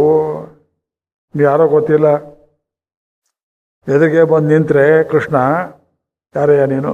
ಹಾಯ್ ನಾ ದೇವಿಕೆ ಪುತ್ರ. ಹೇಗೆ ಗೊತ್ತು? ಐಡೆಂಟಿಟಿ ಕಾರ್ಡ್ ಇದೆಯಾ? ಆಧಾರ್ ಕಾರ್ಡ್ ತಗೊಂಬ. ನಮ್ಮ ಮಾಯ ದೊಡ್ಡದು, ಅಜ್ಞಾನ. ಅವನನ್ನೇ ನಿರಾಕರಣೆ ಮಾಡ್ತೇವೆ. ಅರಿಯ ಮಾಮಾಯ ತಡಿಯೇನೈ ವೈತಾಯಾಲ್. ಹಾಗೆ ಅರಿಯಾಮೈ ಕುರಳಾಯ್, ಕುಳ್ಳನಾಗಿ ಅರಿಯಾಮೈ ಕುರಳನಾಯ್. ಆ ಮಗುವನ್ನು ನೋಡಿದರೆ ಅಯ್ಯೋ ಪಾಪವೇ, ಇವನ ಕೈಲಿ ಯಾರು ಇಷ್ಟು ದೊಡ್ಡ ಕಮಂಡ್ಲು ಕೊಟ್ಟರು? ಮಗು ಇರೋದಿಷ್ಟು ದಪ್ಪದ ಕಮಂಡು, ಒಂದು ಕೈಯಲ್ಲಿ ಕಮಂಡ್ಲು, ಇನ್ನೊಂದು ಕೈಯಲ್ಲಿ ಛತ್ರಿ ಬೇರೆ. ಅಯ್ಯೋ, ಬಿಸಿಲಿಗೋಸ್ಕರ ಯಾತಕ್ಕೋಸ್ಕರನೋ. ಅದು ಲಕ್ಷಣ, ಬ್ರಹ್ಮಚಾರಿ ಲಕ್ಷಣ. ದಂಡ ಇರಬೇಕು, ಕಮಂಡ್ಲು ಇರಬೇಕು. ಕಾಲಿಗೆ ಮೀರಿದಂಥ ಪಾದಿಕೆಗಳು, ದೊಡ್ಡ ಭಾರ, ಅದನ್ನು ಹಾಕ್ಕೊಂಡು ನೋಡಿದವರಲ್ಲ ಅಯ್ಯೋ ಪಾಪವೇ, ಈ ಮಗುಗೆ ಗತಿ ಬಂತೆ. ಅಯ್ಯೋ ಅಯ್ಯೋ ಭಿಕ್ಷೆನೂ ಕೊಡು. ಅರಿಯಾಮೈ ಕುರಳ. ಏನು ಗೊತ್ತಿರೋದು ಮಗು, ದಡ್ಡ. ನಾನು ನೀವು ಹೇಳೋದಲ್ಲ, ಈ ಭಾವನೆ ಬಲಿಚಕ್ರವರ್ತಿಗೆ ಬಂತು. ನುಗ್ಗಿಬಿಡ್ತು ಮಗು. ಯಾರೋ ಕಾಲ ದಶೆಯಲ್ಲಿ ಎಲ್ಲ ನಿಂತಿದ್ದ ದಾಂಡಿಗರು. ಭೂಮಿ ಬೇಕು, ಹಣ ಬೇಕು, ಮತ್ತೊಂದು ಬೇಕು, ಹಿರಣ್ಯ ಬೇಕು. ಅವ್ರ ಮಧ್ಯದಲ್ಲಿ ಕೈ ತೋರಿಸ್ತು. ಕೈ ನೋಡ್ದ ಅವನು, ಎಳ್ಕೊಂಡೆ ಈಚೆಗೆ. ಯಾರು ನೀನು? ಅವನು ಸೊಂಕೆಷ್ಟಿತ್ತು ಅವನಿಗೆ. ಅರಿಯಾಮೈ ಕುರಳಾಯಿ. ತಲೆ ತಗ್ಸಿದ ಮೇಲಕ್ಕೆ ಎದ್ರು ಕೇಳ್ರಿ ಅವನ್ನ. வக்கம் எதுக்குன்னா அவருக்கு தானம் கேட்டு பழக்கம் இல்லை, ಭಿಕ್ಷೆ வாங்கி ರೂಢಿ இல்லை, ಕೊಡ್ತಿದ್ದೇ ತವಿರ ವಾಂಗ್ರದು தெரியாது. ಅಯ್ಯೋ, ಕೊಡುವುದು ಗೊತ್ತು, ಭಿಕ್ಷೆ ಎತ್ತೋದು ಗೊತ್ತಿಲ್ಲ, ಅದು ಏನು ಬೇಕು ಅಪ್ಲಿಕೇಶನ್ ಹಾಕೋದು ಗೊತ್ತಿಲ್ಲ, ಹೆಬ್ಬೆಟ್ಟು ಗೊತ್ತಿಲ್ಲ. ನಿಲಂ ನಿಲಂ ನಿಲಂ, ಏನು ಬೇಕು ನಿನಗೆ? ಅವರೆಲ್ಲ ನಿಂತಿದ್ದಾರೆ. ನನಗೆ ನೆಲ ಬೇಕು. ನೆಲವೇ ಎಲ್ಲಿ? ಕೊಡಗಿನಲ್ಲ, ಕೇರಳದಲ್ಲ, ಎಷ್ಟು ಬೇಕು? ನಿಲಂ. ಆ ಕಡೆ ಈ ಕಡೆ ನೋಡ್ತಾ, ಲೈ ಯಾರನ್ನ ಕೇಳ್ತಾ ಇದ್ದೀಯೋ? ಮಹಾಬಲಿ ಮಹಾಬಲಿ ಮಹಾಬಲಿ, ಅಹಂಕಾರ ಉಳ್ಳವನೇ. ನಿಲಂ. ಸರಿ ಕೊಡ್ತು, ತೊಲೆಡ ಕೊಡೋಣ. ಎಷ್ಟು ಬೇಕು ಅದನಿಗೆ ಅಂದರೆ ಮೂವಡಿ. ನಿಲಂ ಮಾವಲಿ ಮೂವಡಿ. ಇದು ಮಿಲಿಟರಿ ಭಾಷೆ, ಇದು ಟೆಲಿಗ್ರಾಫಿಕ್ ಭಾಷೆ. ಸಬ್ಜೆಕ್ಟ್ ಇದೆ, ವರ್ಬ್ ಇಲ್ಲ. ನಿಲಂ ಮಾವಲಿ ಮೂವಡಿ. ಕೊಡು ಕ್ರಿಯಾಪದ ಇಲ್ಲ, ಅವನ ಬಾಯಲ್ಲಿ ಬರೋಲ್ಲ ಅದು. ನೆಲವನ್ನು ಕೊಡು. ತನ್ನಡಿಯಾಲ್ ನಾನಳಪ್ಪ, ನನ್ನ ಪಾದದಿಂದ ನಾನೇ ಅಳೆಯಬೇಕು. ಬಟ್ಟೆ ಅಂಗಡಿಯಲ್ಲಿ ಅವ್ರು ಅಳೀತಾರಲ್ಲ, ಹಾಗಲ್ಲ, ನಾನೇ ಅಳ್ಕೊಳ್ಬೇಕು. ನಿಲಮ್ಮ ಅವಲಿ ಮೂವಡಿ ಅಂದರೆ ಅರಿಯ ಮೈ ವಂಜಿತಾಯ್. ಅವನೇನು ಹೇಳಿದಾಯ್? ಬ್ರಾಹ್ಮಣ ತಾಯಾದ ಹುಚ್ಚು ಬ್ರಾಹ್ಮಣ. ಈಗ ತಾನೇ ಮಾಡಿದ್ದೇನೆ ಮಹಾಯಜ್ಞವನ್ನು, ಯಾರೇನು ಕೇಳಿದ್ರು ವದಾನೇನಾಗಿ ಕೊಡು, ಇನ್ನೊಂದು ಕೊಡು, ಇನ್ನೊಂದು ಕೊಡು. ನನ್ನ ಹತ್ರ ಬಂದು ಇನ್ಸಲ್ಟ್ ಮಾಡ್ತಾ ಇದೆಯಾ ನನಗೆ? ನಿನ್ನ ಕಾಲಲ್ಲಿ 3 ಅಡಿ ಭೂಮಿ ಬೇಕಾ ನಿನಗೆ? ನೀವು ಬ್ರಾಹ್ಮಣನೂ ಅಲ್ಲ. ಯಾಕೆಂದರೆ ದಾನ ಕೇಳೋದು ಶ್ರೇಷ್ಠ ಆದರೂ ಬ್ರಾಹ್ಮಣರು ಪಿಚ್ಚಕಾರ, ಎದವಣ್ಣ ಕೇಳ್ಕವ, ಅದು ಕೊಡು ಇದು ಕೊಡು ಪೀಡಿಸೋದು ಬ್ರಾಹ್ಮಣರು. ನೀವು ಬ್ರಾಹ್ಮಣನೂ ಅಲ್ಲ. ಕಸ್ತಂಬಾಲ ಅಂತ ಹಾಗೆ ಅಂಥದ್ದು ವಾಮನ ಅವತಾರ ಎಷ್ಟು ಹೇಳಿದ್ರು ನಿಮಗೂ. ಅದಕ್ಕೆ ಅವನು ಹೇಳ್ತಾನೆ, ವಾಮನ ಇದು ಕೊಡು ನೋಡೋಣ. ನಾವು ಬ್ರಾಹ್ಮಣ ಅಲ್ಲ ಅಂತ ಅಂದಿಲ್ಲ. ಬ್ರಾಹ್ಮಣನ ಗುಣ ಏನು ಗೊತ್ತಾ ನಿನಗೆ? ಛೇ, ಆ ಶುಕ್ರಾಚಾರ್ಯ ನೋಡಬೇಡ, ಅದು ಬ್ರಾಹ್ಮಣ, ಹೆಂಡ ಕುಡಿತಾನೆ ಅವನು. ನಿಜವಾದ ಬ್ರಾಹ್ಮಣನ ಗುಣ ಏನು ಅಂತ ತೃಪ್ತಿ. ಅಸಂತುಷ್ಟ ದ್ವಿಜೋ ನಷ್ಟ. ಸಂತೋಷ ಇಲ್ಲದೆ ಬ್ರಾಹ್ಮಣ ಹಾಳಾಗ್ತಾನೆ. ಇದು ಕೊಡು ನೋಡೋಣ. 3 ಅಡಿ ಭೂಮಿ, ಅದು ನಿನ್ನ ಕಾಲಲ್ಲಿ. ನನ್ನ ಕಾಲ ಯಾರು ಕೇಳಿದ್ಯಾ? ನಿನ್ನ ಕಾಲಲ್ಲಿ 3 ಅಡಿ ಭೂಮಿ ಎಲ್ಲ ನೋಡ್ರ. ಈ ಹುಡುಗ ಕೇಳ್ತಾ ಇದ್ದ, ಇನ್ಸಲ್ಟ್ ಮಾಡ್ತಾ ಇದ್ದಾನೆ. ಕೊಡ್ರೋ ಅಂತ. ಕೊಡೋದಲ್ಲ, ಉದಕಪೂರ್ವಕಮಾಹ ಕೊಡುಕವೇಳು. ಪಟ್ಟೆ ಗಿಟ್ಟೆ ಇದು ಸಾಲ ಮನ್ನಾ ಮಾಡೋದಲ್ಲ, ಪತ್ರ ಕೊಡಬೇಕಲ್ಲ. ಉದಕ ಅಂತ ಆ ಪಕ್ಕದಲ್ಲೇ ಕೂತಿರೋಳು ವಿಂಧ್ಯಾವಳಿ ಅಂತ ಅವಳ ಹೆಸರು. ಬಂಗಾರದ ಗಿಂಡಿ. ಕೈ ನೀಡಿದ್ದಾನೆ, ಇವನ್ ಕೈ ಕೆಳಗಡೆ, ದಾನ ಕೊಡೋವನ ಕೈ ಮೇಲ್ಗಡೆ. ಏನು ವಿಡಂಬನೆ ರೀ ಇದು! ಇವನು ಭಿಕ್ಷುಕನ ಕೈ ನೀಡಿದ್ದಾನೆ. ಆ ತೀರ್ಥ ಇನ್ನೇನು ಬೀಳ್ಬೇಕನ್ನೋ ಅಷ್ಟರಲ್ಲೇ ಓಡ್ ಬಂದ ಅವನು ಶುಕ್ರಾಚಾರ್ಯ. ಅರ್ಜೆಂಟು. ಕಿವಿಯಲ್ಲಿ ಅವನು ವಿಷ್ಣು ಬಂದಿರೋವನು. ಕಣ್ಣು ಅರಳ್ಬಿಟ್ಟ ಅವನು. ವಿಷ್ಣು ಅವನ ಕೈ ಕೆಳಗಾಗಿ ನನ್ನ ಕೈ ಮೇಲಾಗಿ ನಾ ಕೊಡುವುದೇ? ಅವನು ಕಿವಿ ಹಿಡಿದ, ಪೆದ್ದೆ ಅವನು 3 ಅಡಿ ಕೇಳಿದ್ದಾನೆ, ನಿನ್ನೆ ಸರ್ವಸ್ವಾಪಹಾರ ಮಾಡಿಬಿಡ್ತಾನೆ ಅವನು. ಕೊಡಬೇಡ. ಯಾಕೆ ಅಂದೆ, ನೀನು ಹಾಳಾಗ್ತೀಯ, ನಾನು ಪ್ರೈಮ್ ಮಿನಿಸ್ಟರ್ಶಿಪ್ ಹೋಗುತ್ತೆ, ನಾನೇ ಮಾಡಲಿ ಅಂದ ಅವನು. ಕೊಡ್ತೀನಿ ಹೋಗು, ಗೆಟ್ ಔಟ್ ಅಂದ. ದಾನಕ್ಕೆ ಅಡ್ಡ ಬರಬೇಡ, ಹೋಗು ಅಂದ ಅವನು. ಪ್ರಹ್ಲಾದನ ಮೊಮ್ಮಗ. ಇವನು ನೋಡ್ದ, ಇವ್ ಕೊಟ್ಟರೆ ನನ್ನ ಪದವಿ ಹೋಗುತ್ತಲ್ಲ ಅಂತ ಕುತಂತ್ರ ಮಾಡೋದಕ್ಕೆ ಈ 2020 ಇರುತ್ತಲ್ಲ, ಇದು ದೋಸ್ತಿ ಸರ್ಕಾರ ಮಾಡಿದಾಗೆ ಗಿಂಡಿ ಒಳಗೆ ಮಾಯಾ ತಂತ್ರದಿಂದ ಹೋಗಿ ನೀರು ಎಲ್ಲಿ ಬರ್ತಾ ಇತ್ತು ಆ ತೂಬಲ್ಲಿ ಕೂತ್ಬಿಟ್ಟ ಅವನು. ಮಾಡ್ತಾನೆ ನೀರು ಎಷ್ಟು ಹೋಯ್ದ್ರು ಗಿಂಡಿಯಿಂದ ಗಿಂಡಿದ ಮೊದಲು ಮಾತ್ರ ಸಾರ್ಥಕ. ಉದ್ರಣಿ ಹಾಕೋದಲ್ಲ. ವಾಮನ ನೋಡಿದ, ಕೈಲಿ ಪವಿತ್ರ ಬೇರೆ ಇತ್ತು. ಬ್ರಹ್ಮಚಾರಿಗೆ ಸರ್ವದಾ ಕೈಲಿ ಪವಿತ್ರ ಇರಬೇಕು, ಸನ್ಯಾಸಿಗೆ ಕೂಡ. ಯಾಕೆ ನೀರು ಬರ್ತಾ ಇಲ್ವಾ? ಸರಿಯಾ இல்லையா? அப்போ ஏதோ அடைச்சுட்டு இருக்கும் பார்க்கலாம், அடைச்சல் இருக்கும், ಏನ ಸಿಕ್ಕಾಕೊಂಡಿರ್ಬೋದು ಎಂಬುದಾಗಿ ಪವಿತ್ರವನ್ನು ಒಳಗಡೆ ಚುಚ್ಚಿದ. ಆ ಸಿಂಹದ ಬಾಯಿಂದ ಚುಚ್ಚಿದ ಕೂಡಲೇ ಅದು ಶುಕ್ರಾಚಾರ್ಯನ ಕಣ್ಣಿಗೆ ಗೊಳೋ ಅಂತ ಅಳ್ತಾ ಹೊರಗೆ ಬಂದ. ದಾನ ಕೊಡುವವನಿಗೆ, ಪರಮಾತ್ಮನಿಗೆ ದಾನ ಕೊಡುವವನಿಗೆ ಅಡ್ಡ ಬಂದು ಅವರಿಗೆ ಕಣ್ಣು ತೆಗೆದು ಬಿಡುತ್ತೆ ನೋಡು ಅಂದ ಭಗವಂತ. ಬ್ರಾಹ್ಮಣನಿಗಾಗಲಿ, ಯಾಕೆ ದೇವರ ಭೂಸುರ, ಭೂಮಿಯಲ್ಲಿ ದೇವರಿದ್ದ ಹಾಗೆ. ಸತ್ಕರ್ಮ ಮಾಡುವವನಿಗೆ ಅಡ್ಡ ಬಂದರೆ ಕಣ್ಣು ತೆಗಿತೇನೆ, ಕಾಲು ತೆಗಿತೇನೆ, ಕಾಣಾಭವಂತಿ ಕಂಜಾಭವಂತಿ, ಕುರುಡು ಮಾಡ್ತೇನೆ, ಕುಂಟು ಮಾಡ್ತೇನೆ, ಹಿಂಸಗಣ ಕೊಡ್ತೇನೆ ಅಂತನ್ನೋ ಹಾಗೆ. ಆಮೇಲೆ ಯಾವಾಗ ನೀರು ಕೆಳಗೆ ಬಿತ್ತೋ ಬೀಳು ವಾಮನೋ ಭೂತ ವಾಮನ ಆಳಿಗೆಯ ವಿಲ್ಲಂ ಶಂಗುಮೆಳ. ಏನು ರೂಪ ರೀ ಇದು! ದಿಢೀರಂತ ಮೇಲೆ ಕೆದ್ದುಬಿಟ್ಟ. ಮೇಲೆ ಕೆದ್ದುಬಿಟ್ರೆ ಒಂದು ಸ್ವಾಮಿ ಬಂದಲ್ಲ ಅಂತ ಶಂಖಚಕ್ರ ಗದೆ ಆಯುಧಗಳು ಎಲ್ಲೆಲ್ಲೋ ಇದ್ದು ಅರ್ಜೆಂಟ್ ಮಾಡಿ ಅವನ ಕೈಗೆ ಆಮೇಲೆ ಬಂದು ಅಂಟಿಕೊಂಡುವಂತೆ ನರಸಿಂಹಾವತಾರದಲ್ಲಿ ವ್ಯಾಮಾರಿ ಬಿಟ್ಟು ಹೋಗಿ ಅಂತ ಕಳಿಸ್ತಾ. ನರಸಿಂಹಾವತಾರದಲ್ಲಿ ಇಲ್ಲಿ ಎಲ್ಲವನ್ನು ಹಿಡಿದ ತ್ರಿವಿಕ್ರಮನಾದ ಸುಭುಜೋ ವಾಮನ ವಿಷ್ಣು ಸಹಸ್ರನಾಮದಲ್ಲಿ ಹೇಳ್ತಾರೆ. ಆದ್ದರಿಂದ ಆ ಬಲಿಯನ್ನು ಹೇಗೆ ಕೈಂಕರ್ಯ ಅಂತ ಗೊತ್ತಿಲ್ಲದೇ ಇದ್ದವನನ್ನು, ಅವನ ಬಾಯಲ್ಲಿ ಬರದೇ ಇದ್ದವನನ್ನು ವಂಚನೆ ಮಾಡಿ ಆದರೂ ವಶಕ್ಕೆ ತೆಗೆದುಕೊಂಡು ಕೈಂಕರ್ಯ ಮಾಡಿಸಿ ಪ್ರಪತ್ಯ ಮಾಡಿಸಿದೆಯೋ, ಹಾಗೆ ಅವನಿಗಿಂತ ಹೆಚ್ಚು ಪಾಪಿಯಾದ ನನ್ನನ್ನು ವಶ ಮಾಡಿಕೊಂಡಿದ್ದೆಯಲ್ಲ ಸ್ವಾಮಿ, ನಿನ್ನ ಶೀಲದಿಂದ, ನಿನ್ನ ರೂಪದಿಂದ, ಗುಣಗಳಿಂದ. ಪರಮೋಪಕಾರ ಅಲ್ಲವೇ ಎನದಾವಿಯುಳು ಕಳಂದು ಪೆರನಲ್ಲುದೇ ಕೈ ಮಾರಿ ಎನದಾವಿ ತಂದೊಳಿಂದೆ. ಹಾಗೆ ಭಾಷಾಂತರ ಮಾಡಿದ್ದಾರೆ. ಇದೆಲ್ಲ ಇನ್ನೂ ಹೇಳಬೇಕು. ಇನ್ನೊಂದೆರಡು ಮಾತು ಹೇಳಿ ಮುಗಿಸ್ತೇನೆ. ಪೇ ಇರಕ್ಕಂ ನಡುವೆಳ್ಳಂ ಪೆರುವಿಷಂಬೆನ್ ಮೀದು ಓಡಿ ಪೋಹುಕ ಪೆರಹು ಕಾಲಂ. ಎಲ್ಲಿ ಬರುತ್ತೆ ಇದು? தாயிருக்கும் வண்ணமேவும் மைத்தன் வயிற்றிருத்தி உய்ய கொண்டான் போயிருக்க இங்கோர் புது தெய்வம் கொண்டாடும் தொண்டீர் பெத்த தாயிருக்க மணவெந்நீர் ஆட்டிதிரே மாட்டாத தாவத்தீரே. பெரிய திருமொழி. பேயிருக்கும் நடுவெள்ளம் பெருவி சொம்பின் மீது ಓಡಿ பெரு ಕಾಲಂ. ಈ ಕೊಡಗಿನಲ್ಲಿ ಕೇರಳದಲ್ಲಿ ಬಂದ ಪ್ರವಾಹ ಏನೂ ಇಲ್ಲ. ಹುಚ್ಚು ಬಂದಾಗೆ ದೆವ್ವವೇ ಬಂದು ಪ್ರವಾಹದಲ್ಲಿ ಪೇ ಇರಕ್ಕಂ ನಡುವೆಳ್ಳಂ ಪೆರು ವಿಷಂಬಿನ್ ಮೀದೆ. ನೀರಿನ ಪ್ರವಾಹಕ್ಕೆ ಏನು ಹುಚ್ಚು ಅಂದರೆ ಆಕಾಶ ಹಿಡಿಬೇಕು ಅಂತ ಹೊರಡಿತ್ತಂತೆ ಅಂಥ ಪ್ರವಾಹ.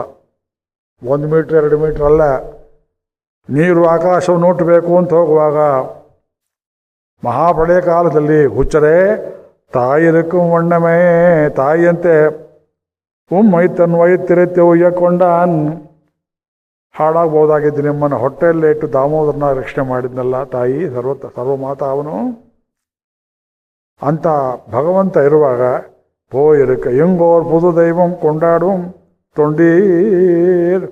ಹೊಸ ದೇವರನ್ನು ಹುಡುಕಿ ಅಲ್ಲಲ್ಲಿ ಶ್ರೀಮನ್ನಾರಾಯಣನನ್ನು ಬಿಟ್ಟು ಸರ್ವರಕ್ಷಕನನ್ನು ಬಿಟ್ಟು ಹೊಸ ದೈವವನ್ನು ಹುಡುಕ್ತಿರಲ್ಲ.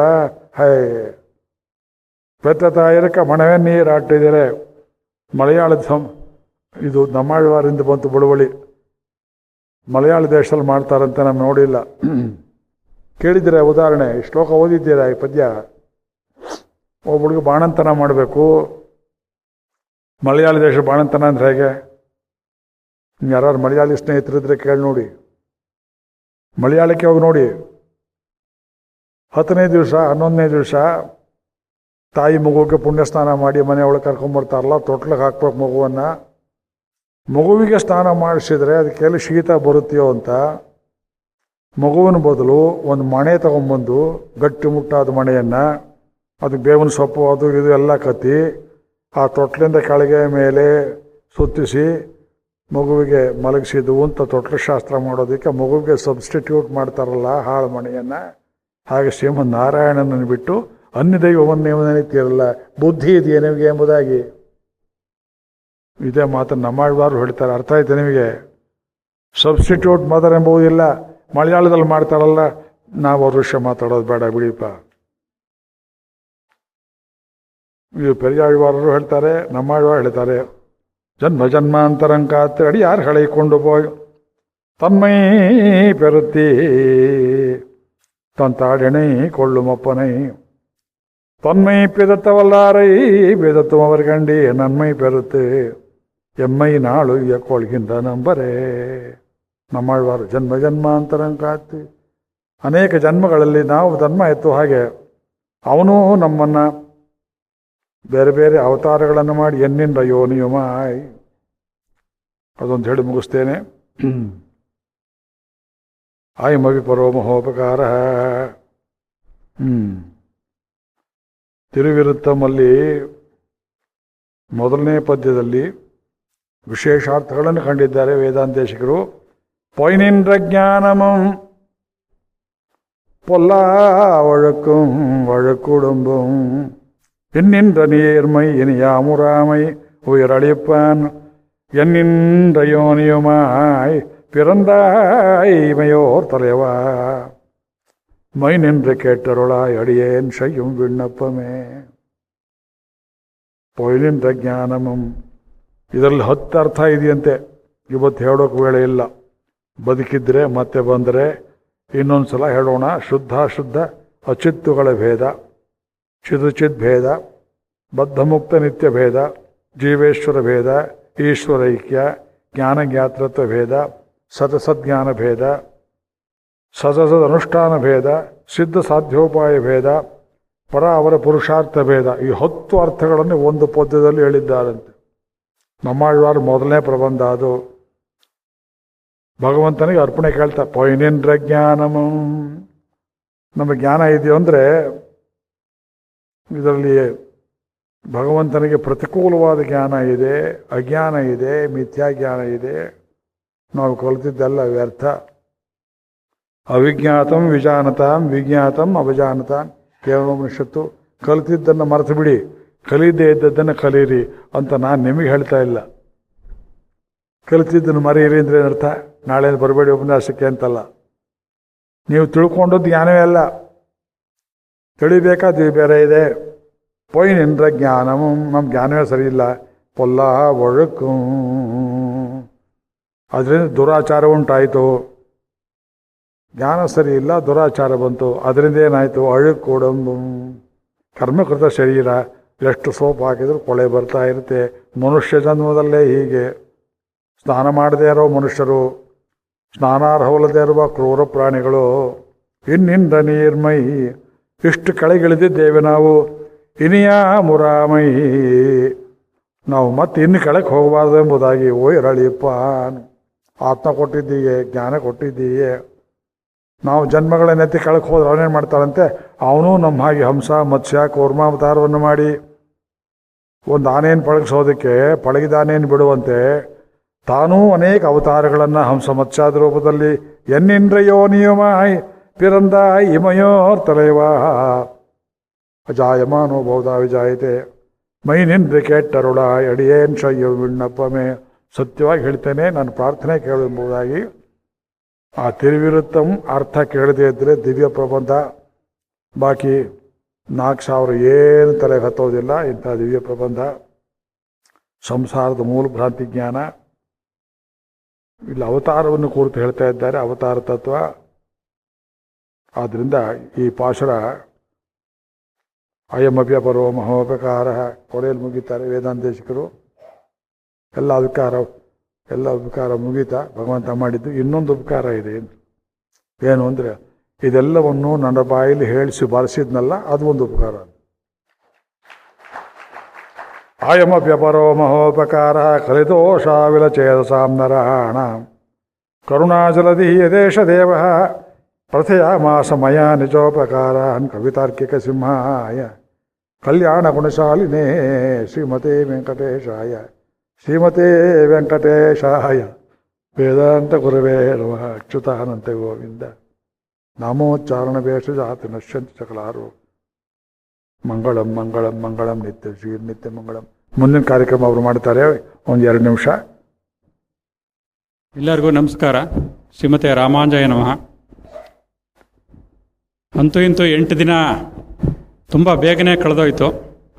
ಈಗ ಗುರುವಂದನಾ ಕಾರ್ಯಕ್ರಮ.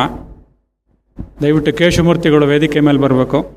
ವೆಂಕಟೇಶವ ಅಧ್ಯಕ್ಷರಾದ ವಿಜಯರಾಘವನ್ ಹಾಗೂ ರಾಮಾಂಜರ ಜ್ಞಾರ್ಪ ಸಂಪತ್ತು ಬಂದು ಕಾರ್ಯಕ್ರಮ ನಡೆಸ್ಕೊಡ್ಬೇಕು. ರಘು ವಿಜಯನಾರಾಯಣ್, ಆಚಾರ್ಯರ ಧರ್ಮಪತ್ರಿಯ ಕಮಲಾ ಅವ್ರನ್ನ ಯಾರನ್ನಾದರೂ ವೇದಿಕೆ ಮೇಲೆ ಕರ್ಕೊಂಬರ್ಬೇಕು ದಯವಿಟ್ಟು. ಇಬ್ಬರು ಅಧ್ಯಕ್ಷರು ಕುರ್ಚಿಯಲ್ಲಿ ಆಸೀನರಾಗಬೇಕು. ವೆಂಕಟೇಶವ ಅವ್ರು ಮಾಡಿದ್ದು ಗುರುಗಳನ್ನ ಇಲ್ಲಿ ಕರ್ಕೊಂಬಂದಿದ್ದು ಇದು ನಮಗೆ ದೊಡ್ಡ ಉಪಕಾರ ಮಾಡ್ದಂಗೆ ಆಯಿತು. ಅವರು ವಶಾತಿಲ್ಲ. ರಾಮಾಯಣ ಹೇಳಬೇಕಾಯ್ತು. ನಾವು ಎಷ್ಟೋ 2-3 ತಿಂಗಳಿಂದ ಕೇಳ್ತಾ ಇದ್ವಿ, ಇವತ್ತು ಬರ್ತೀನಿ ನಾಳೆ ಬರ್ತೀನಿ ಸ್ವಲ್ಪ ಸ್ಟ್ರೆಂತ್ ಬರಲಿ ಅಂತ ಶುರು ಮಾಡಿದ್ರು. ಬಟ್ ಬೆಂಗಳೂರಲ್ಲಿ 3 ದಿನ ಟ್ರಯಲ್ ಕೊಟ್ಟಿದ್ರು, ಚೆನ್ನಾಗಿತ್ತದು. ಅವಾಗ ಬರೋಣ ಅಂತ ಅವ್ರಿಗೆ ನಾವು ಟ್ರೈ ಮಾಡ್ತಾ ಇದ್ವಿ. ಅಷ್ಟೊತ್ತಿಗೆ ಇವರು ಹೋಗಿ ಅವ್ರನ್ನ ಭೇಟಿಯಾಗಿದ್ದಕ್ಕೆ ವೇದಾಂತ ದೇಶಿಕರಿಗೋಸ್ಕರ ಒಪ್ಕೊಂಡ್ರು ಅವರು ಬರ್ತೀನಿ ಅಂತ ಹೇಳಿ. ಅದರಿಂದ ನಮಗೆ ಆಚಾರ್ಯರು ಇವಾಗ ಸದ್ಯಕ್ಕೆ ಈ 8 ದಿನ ಇಲ್ಲಿ ಬಂದಿದ್ದಕ್ಕೆ ಸಾರ್ಥಕವಾಯಿತು. ಇಲ್ಲದೆ ಹೋದರೆ ಬಹುಶಃ ಈ 2018ರಲ್ಲಿ ಅವ್ರು ಮೈಸೂರಿಗೆ ಬರ್ತಾಯಿದ್ರು ಇಲ್ವೋ ಗೊತ್ತಿಲ್ಲ. ವೇದಾಂತ ದೇಶಿಕರು ಅವ್ರನ್ನ ಎಳ್ಕೊಂಬಂದಿದ್ರು. ಅವ್ರು ಉಪಕಾರ ಮಾಡಿದ್ರೆ ಇವರು ನಮಗೆ ಈ ಉಪಕಾರ ಸಂಗ್ರಹವನ್ನು ಕೊಟ್ಟು ಇನ್ನೊಂದು ಭಾಳ ದೊಡ್ಡ ಉಪಕಾರ ಮಾಡಿದ್ದಾರೆ. 8 ದಿನದಲ್ಲಿ ಅವರು ಹೇಳಿದಂಥ ಮಾತುಗಳೆಲ್ಲ ಬರೀ 8 ದಿನದಲ್ಲಿ ಮುಕ್ತಾಯವಾಗಿರೋದ್ರಿಂದ ಈ ಅಷ್ಟಾಕ್ಷರ ಮಂತ್ರದಲ್ಲಿ ಇರೋದು 8 ಅಕ್ಷರದಲ್ಲಿ ನಾರಾಯಣ ಶಬ್ದದಲ್ಲಿ ಬರೋವಂಥ ಎಲ್ಲ ಅರ್ಥಗಳು ಈ 8 ದಿನದಲ್ಲಿ ಇವರು ಸಂಗ್ರಹಿಸುವಾಗಿ ವಿಶದವಾಗಿ ನಮಗೆ ತಿಳಿಸ್ಕೊಟ್ಟಿದ್ದಾರೆ.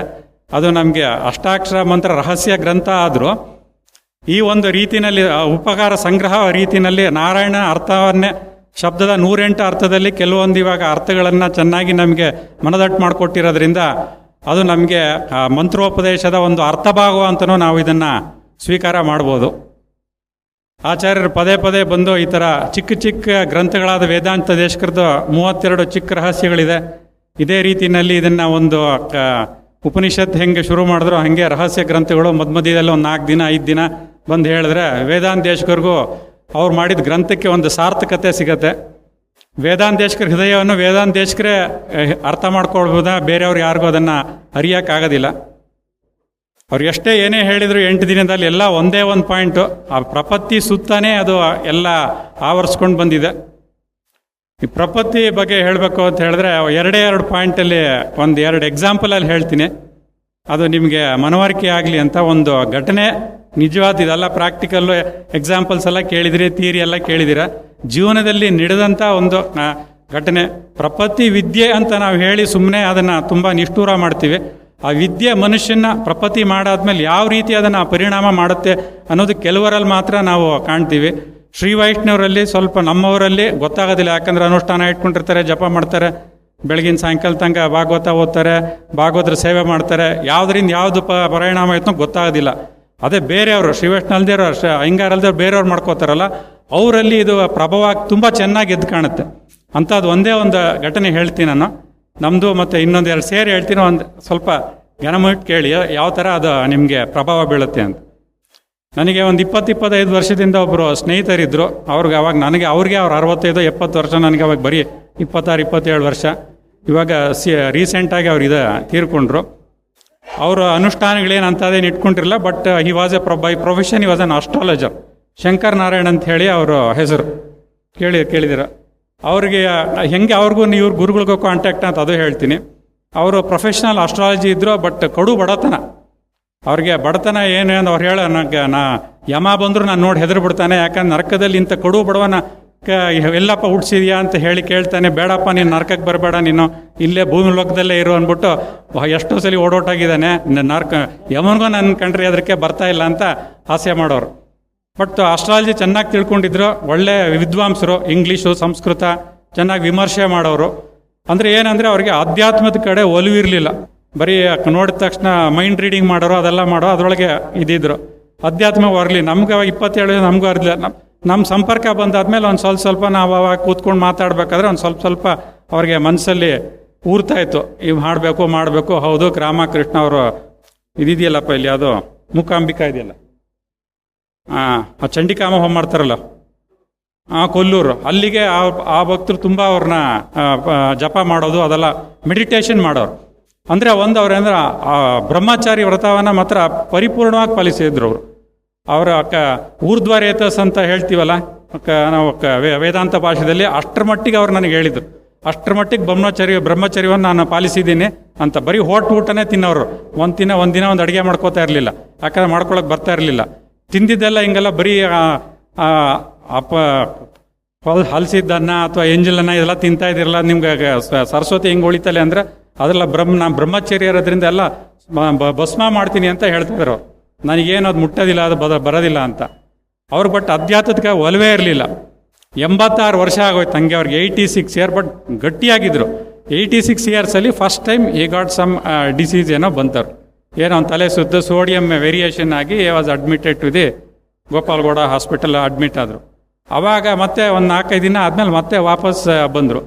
ಅವಾಗ ಮಧ್ಯದಲ್ಲಿ ಏನಾಯಿತು, ಅದು ಸೋಡಿಯಂ ವೇರಿಯೇಷನ್, ಅದು ನೀರೆಲ್ಲ ತಲೆಯಲ್ಲಿ ಸೇರ್ಕೊಂಡ್ಬಿಟ್ಟು ಅವಾಗ ಅನಿಲ್ ಸಾಂಗ್ಲಿ ಅಂತ ನ್ಯೂರೋ ಸರ್ಜನ್ ಇದ್ದಾರೆ, ಅವ್ರು ಹೇಳಿದ್ರೆ ನೋನ this is case is only 58 hours, we cannot guarantee.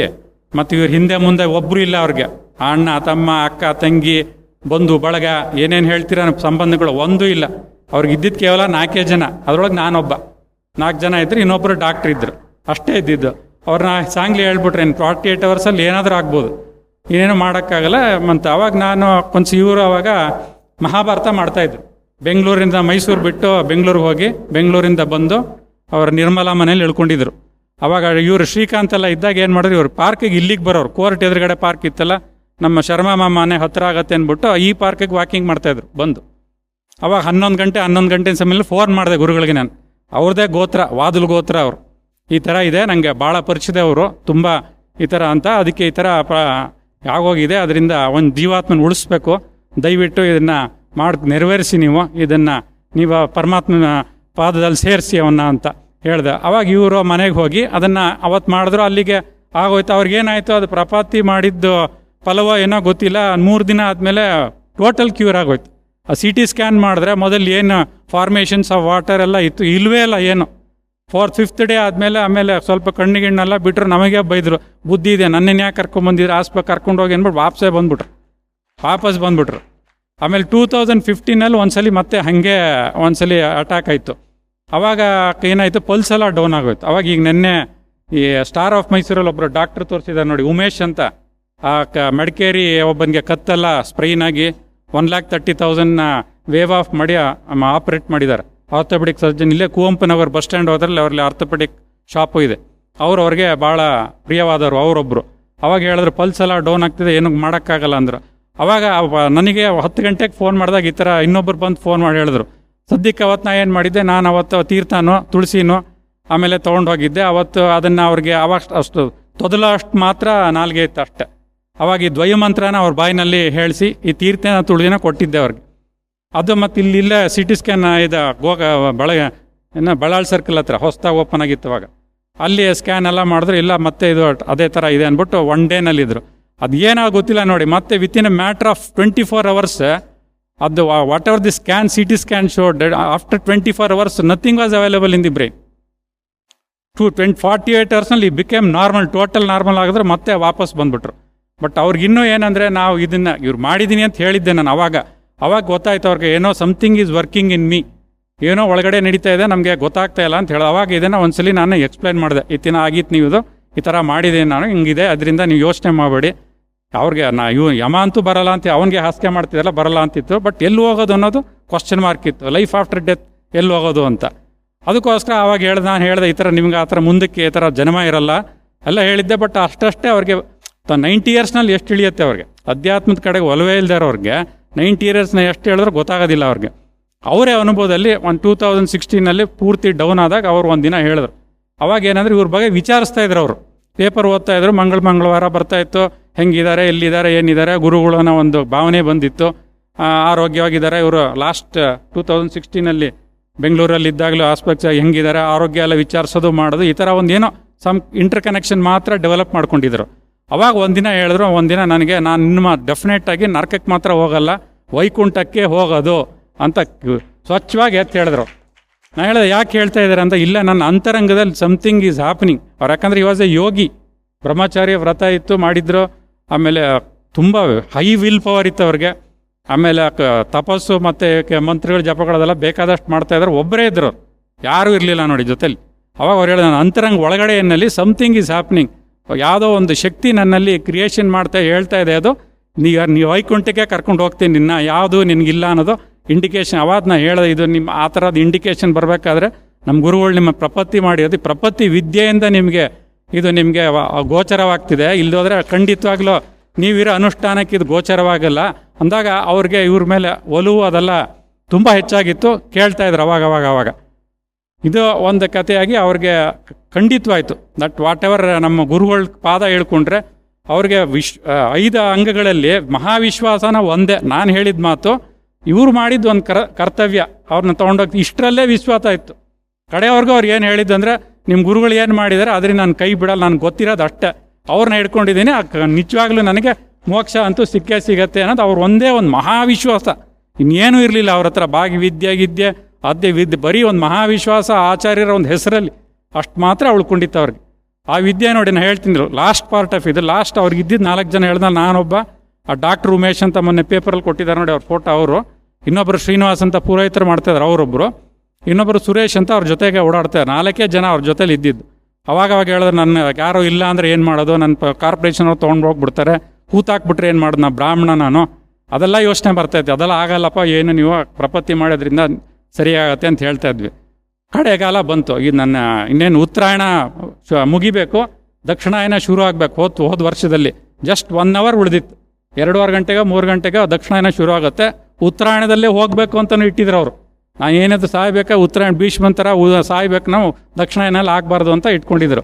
ಅಷ್ಟು 9 ಗಂಟೆ, ನಾನು 9 ಗಂಟೆ 9:30 ಕಾಫಿ ಕುಡ್ದಿದ್ದಾರೆ. 10 or 11 ಗಂಟೆಗೆ ಅಲ್ಲೊಬ್ರು ನಳಿನಿ ಅಂತ ಒಬ್ಬಳು ನರ್ಸ್ ನೋಡ್ಕೋತಾ ಇದ್ರು ಅವ್ರನ್ನ.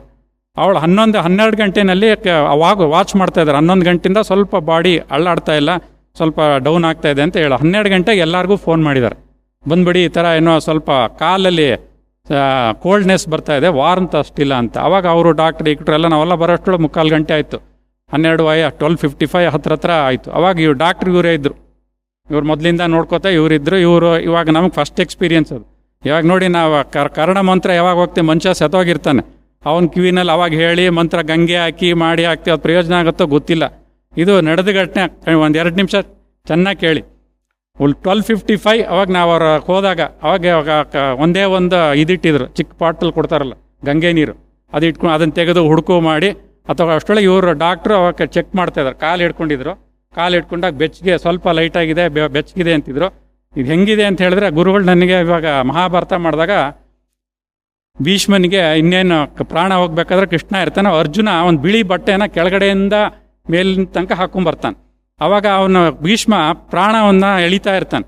ನೆನ್ನೆ ಹೇಳಿದ್ರಲ್ಲ, ವಾಕು ಮನಸ್ಸಲ್ಲಿ ಮನಸ್ಸಿಂದ ಪ್ರಾಣ, ಪ್ರಾಣದಿಂದ ಜೀವಾತ್ಮನಿಂದ ಮುಂದಕ್ಕೆ ಹೋಗೋಕ್ಕೆ 101 ನಾಡಿಯಲ್ಲಿ ಸೇರಿಸ್ಬೇಕು ಅಂತ. ಆ ರೀತಿಯಲ್ಲಿ ಒಂದು ಬಿಳಿ ಬಟ್ಟೆನ ಮಂಡಿಯಿಂದ ಕಾಲಿಂದ ಮೇಲಿಂದ ತನಕ ಎಳ್ಕೊಂಬರ್ತಾ ಇರ್ತಾನೆ.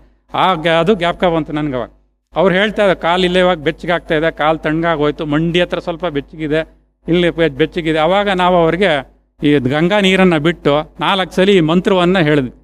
ಯಾವುದೋ ದ್ವಯ ಮಂತ್ರವನ್ನು ಬಲ್ಗಿವಿನಲ್ಲಿ ಅವ್ರಿಗೆ ಹೇಳಿದ್ವಿ. ಇನ್ನೂ ಜೀವ ಆಯಿತು. ಅವಾಗ 1:55 1:20 ಅವಾಗ ಹೇಳ್ತಾ ಇದೆ, ಕೆಳಗಡೆ ಇವಾಗ ಹೊಟ್ಟೆ ನಾವಿಲ್ಲಿ ಬರ್ತಾ ಇದೆ, ತುಂಬ ಕ್ಷೀಣವಾಗಿದೆ ಹೃದಯ, ಪಲ್ಸ್ ಡೌನ್ ಆಗ್ತಾಯಿದೆ ಅಂತ ಹೇಳ್ತಾ ಇರೋಂಗೆ ಅವ್ರಿಗೆ ಕರೆಕ್ಟಾಗಿ ಒಂದು ಸೆಕೆಂಡ್ನಲ್ಲಿ ಇನ್ನೇನು ಒಂದೇ ಸೆಕೆಂಡ್ ಪಲ್ಸ್ ನಿಂತೋದಾಗ ಟಕ್ಕನ್ ಕೈ ಬಿದ್ದದು. ಆ ಲಾಸ್ಟ್ ಮಿನಿಟ್ನಲ್ಲಿ ಅಂತ ಈ ಸಾವಿದೆಲ್ಲ ಬರೋದು ಭಾಳ ಕೋಟಿ ಜನದಲ್ಲಿ ಯಾರಿಗೂ ಬರೋದಿಲ್ಲ. ದಶರಥನಿಗೆ ಬರಲಿಲ್ಲ, 4 ಜನ ಇದ್ರೂ ಬರಲಿಲ್ಲ. ಬಟ್ ಏನಂದರೆ ದ್ವಯಮಂತ್ರ ನಾವು ಹೇಳ್ತೀವಿ ಎಲ್ಲರಿಗೂ, ಅದು ಯಾವಾಗ ಹೇಳ್ತೀವಿ, ಎಲ್ಲ ಮುಗಿದೋಗಿ ತಗೊಂಡೋದಾಗ ಎಲ್ಲೋ ಇಟ್ಟಾದ್ಮೇಲೆ ಹೇಳ್ತೀವಿ, ಪ್ರಯೋಜನ ಇಲ್ಲ. ಇವ್ರಿಗೆ ಆ ಪ್ರಪತ್ತಿ ಫಲ ಏನು ಮಾಡ್ತು ಅಂದರೆ ಅವ್ರದ್ದು ಗುರುಗಳ ಒಂದು ಆಶೀರ್ವಾದದಿಂದ ಆ ಮಿನಿಟ್ ನಮಸ್ಕಾರ ನೆನ್ನೆ ಹೇಳಿದ್ರಲ್ಲ ಸ್ಮರಣೆ ಅಂತ, ಅಂತಿಮ ಸ್ಮರಣೆ ಬಂತು ಅವ್ರಿಗೆ. ಅದೇನು ನೀವು ಭಕ್ತಿ ಯೋಗ ಅಂತ ತಗೋತೀರ ಅವ್ರಿಗೆ, ಅವ್ರು ಮಾಡಿದ್ದು ಒಂದು ತಪಸ್ಸಿಂದ ಉಂಟಾಯಿತು ಅಥವಾ ಪ್ರಪತ್ತಿ ತಗೋತೀರ ಗೊತ್ತಿಲ್ಲ, ಅನಲೈಸ್ ಮಾಡ್ಕೋಬೋದು ನೀವು. ಲಾಸ್ಟ್ ಮಿನಿಟ್ನಲ್ಲಿ ಆ ಮಂತ್ರ ಅವ್ರಿಗೆ ಕಿವಿನಲ್ಲಿ ಬಿತ್ತು. ಅವ್ರಿಗೆ ಜ್ಞಾನ ಇತ್ತು, ಅದ್ರವರೆಗೂ ಜ್ಞಾನ ಇತ್ತು, ಚೆನ್ನಾಗಿ ಜ್ಞಾನ ಇತ್ತು, ಚೆನ್ನಾಗಿ ಪ್ರಕಾಶವಾಗಿತ್ತು.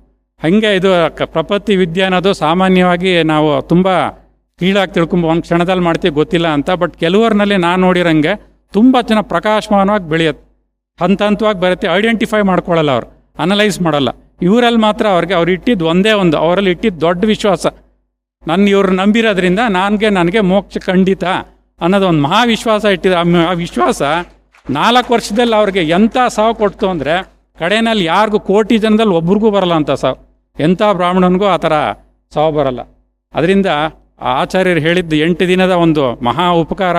ಅದನ್ನು ದಯವಿಟ್ಟು ಯಾರು ತುಂಬ ಲೈಟಾಗಿ ತೊಗೋಬೇಡಿ. ಯಾರ್ಯಾರು ಪ್ರಪತ್ತಿ ಮಾಡ್ಕೊಂಡಿಲ್ವೋ ಮನಸ್ಸು ಮಾಡಿ ಯಾಕಂದರೆ ಜನ್ಮ 84,000 ಜನ್ಮಕ್ಕೆ ಒಂದೇ ಜನ್ಮ ಮನುಷ್ಯ ಜನ್ಮ ಬರೋದು. ಆಮೇಲೆ ಅದನ್ನು ವ್ಯರ್ಥ ಅವ್ರು ವೇದಾಂತ 750 ವರ್ಷದ ಹಿಂದೆ ಬರೆದ್ರು. ಈಗ ಅದನ್ನು ಇವ್ರು ನಮಗೆ ತಿಳಿಸ್ತಾ ಇದ್ದಾರೆ. ಅದರಿಂದ ಅವ್ರ ವಾಕ್ ಎಷ್ಟು ಸತ್ಯನೋ ನಮ್ಮ ಗುರುಗಳ ವಾಕ್ಯು ಅಷ್ಟೇ ಸತ್ಯ. ಅದರಿಂದ ಇದನ್ನು ಯಾರು ವ್ಯರ್ಥ ಮಾಡ್ಕೋಬೇಡಿ. ಆದಷ್ಟು ಇದನ್ನು ಚೆನ್ನಾಗಿ ಉಪಯೋಗಿಸ್ಕೊಂಡು ಮೋಕ್ಷಾರ್ಥಿಯಾಗಿ ತಾವೆಲ್ಲ ಪರಿವರ್ತನೆ ಆಗಬೇಕು ಅಂತ ನಾನು ಪ್ರಾರ್ಥನೆ ಮಾಡ್ತೀನಿ. ನಮಸ್ಕಾರ. ಈಗ 2 ಮಾತು ವೆಂಕಟೇಶ ಅಧ್ಯಕ್ಷರ ವಿಜಯರಾಘವನವ್ರಿಗೆ. ಮಾನ್ಯರೇ, ವೆಂಕಟೇಶ ಸಭೆ ಮತ್ತು ವೇದಾಂತ ದೇಶಿಕರ 750ನೇ ಸಂಭ್ರಮಾಚರಣೆ ಅಂಗವಾಗಿ ಒಂದು ವಿಶಿಷ್ಟವಾದ ಒಂದು ಉಪನ್ಯಾಸವನ್ನು ಏರ್ಪಡಿಸಬೇಕು ಅಂತ ಹೇಳ್ಬಿಟ್ಟು ಏಪ್ರಿಲ್ನಲ್ಲಿ ನಾವು ಮನಸ್ಸು ಮಾಡಿದ್ವಿ. ಅದರ ಪ್ರಕಾರ ಆಚಾರ್ಯರನ್ನು ಕೇಳಿದಾಗ ಆಯಿತು 10 ದಿವಸ ನಾನು ಮಾಡಿಕೊಡ್ತೇನೆ ಅಂತ ಹೇಳಿದ್ರು ಏಪ್ರಿಲ್ನಲ್ಲಿ. ಅದಾಗಿ ತಕ್ಷಣವೇ ಅವರು ಅಸ್ವಸ್ಥರಾಗಿ ಆಸ್ಪತ್ರೆಗೆ ಸೇರಿದ್ದೆಲ್ಲ ತಮಗೆ ಗೊತ್ತಿದೆ. ಈಗ ಈ ತಿಂಗಳು ಮೊದಲಲ್ಲಿ ಅವರನ್ನು ಇದು ಮಾಡಿದಾಗ ನಾನು ಸ್ವಸ್ಥವಾಗಿದ್ದೇನಪ್ಪ, ಮಾಡಿಕೊಡ್ತೇನೆ. ಈಗ ಯಾವುದಾದ್ರೂ ಒಂದು ನಾಟಕಕ್ಕೆ ಮಾಡಬೇಕಾದ್ರೆ ರಿಹರ್ಸಲ್ ಮಾಡಬೇಕಲ್ಲ, ಅದೇ ತರಹ ಒಂದು 3 ದಿವಸನೂ ಒಂದು ಉಪನ್ಯಾಸವನ್ನು ಮಾಡಿ ನಾನು ಸ್ವಸ್ಥನಾಗಿದ್ದೇನೆ, 8 ದಿವಸ ನಾನು ನಡೆಸ್ಕೊಡ್ತೇನೆ, ಬಟ್ ಇದೇ ತಾರೀಖು ಒಳಗಡೆ ನಡೆಸಬೇಕು ಅಂತ ಹೇಳಿದ್ರು. ಅವರಿಗೆ ಡಾಕ್ಟ್ರು ಮಾತಾಡಬೇಡ ಅಂತ ಹೇಳಿದ್ರಂತೆ. ಆದರೂ ನಮ್ಮ ಮೇಲೆ ಒಂದು ಇದನ್ನು ಇಟ್ಟು ನನ್ನ ಆರೋಗ್ಯವನ್ನು ನೋಡಿಕೊಂಡು 8 ದಿವಸ ನಡ್ಕೊಡ್ತೀನಿ ಅಂತ ಹೇಳಿ ಇಲ್ಲಿಗೆ ಬಂದು ಅತ್ಯಂತವಾಗಿ ನಮಗೆ ಕಲಶವಿಟ್ಟಂತೆ ನಮ್ಮ ಶತಮಾನೋತ್ಸವಕ್ಕೆ ಒಂದು ವೇದಾಂತ ದೇಶಿಗರ ಉಪಕಾರ ಸಂಗ್ರಹ ಎಂಬ ಒಂದು ಅದ್ಭುತವಾದ ಒಂದು ಉಪನ್ಯಾಸವನ್ನು 8 ದಿವಸ ನಡೆದುಕೊಟ್ಟಿದ್ದಾರೆ.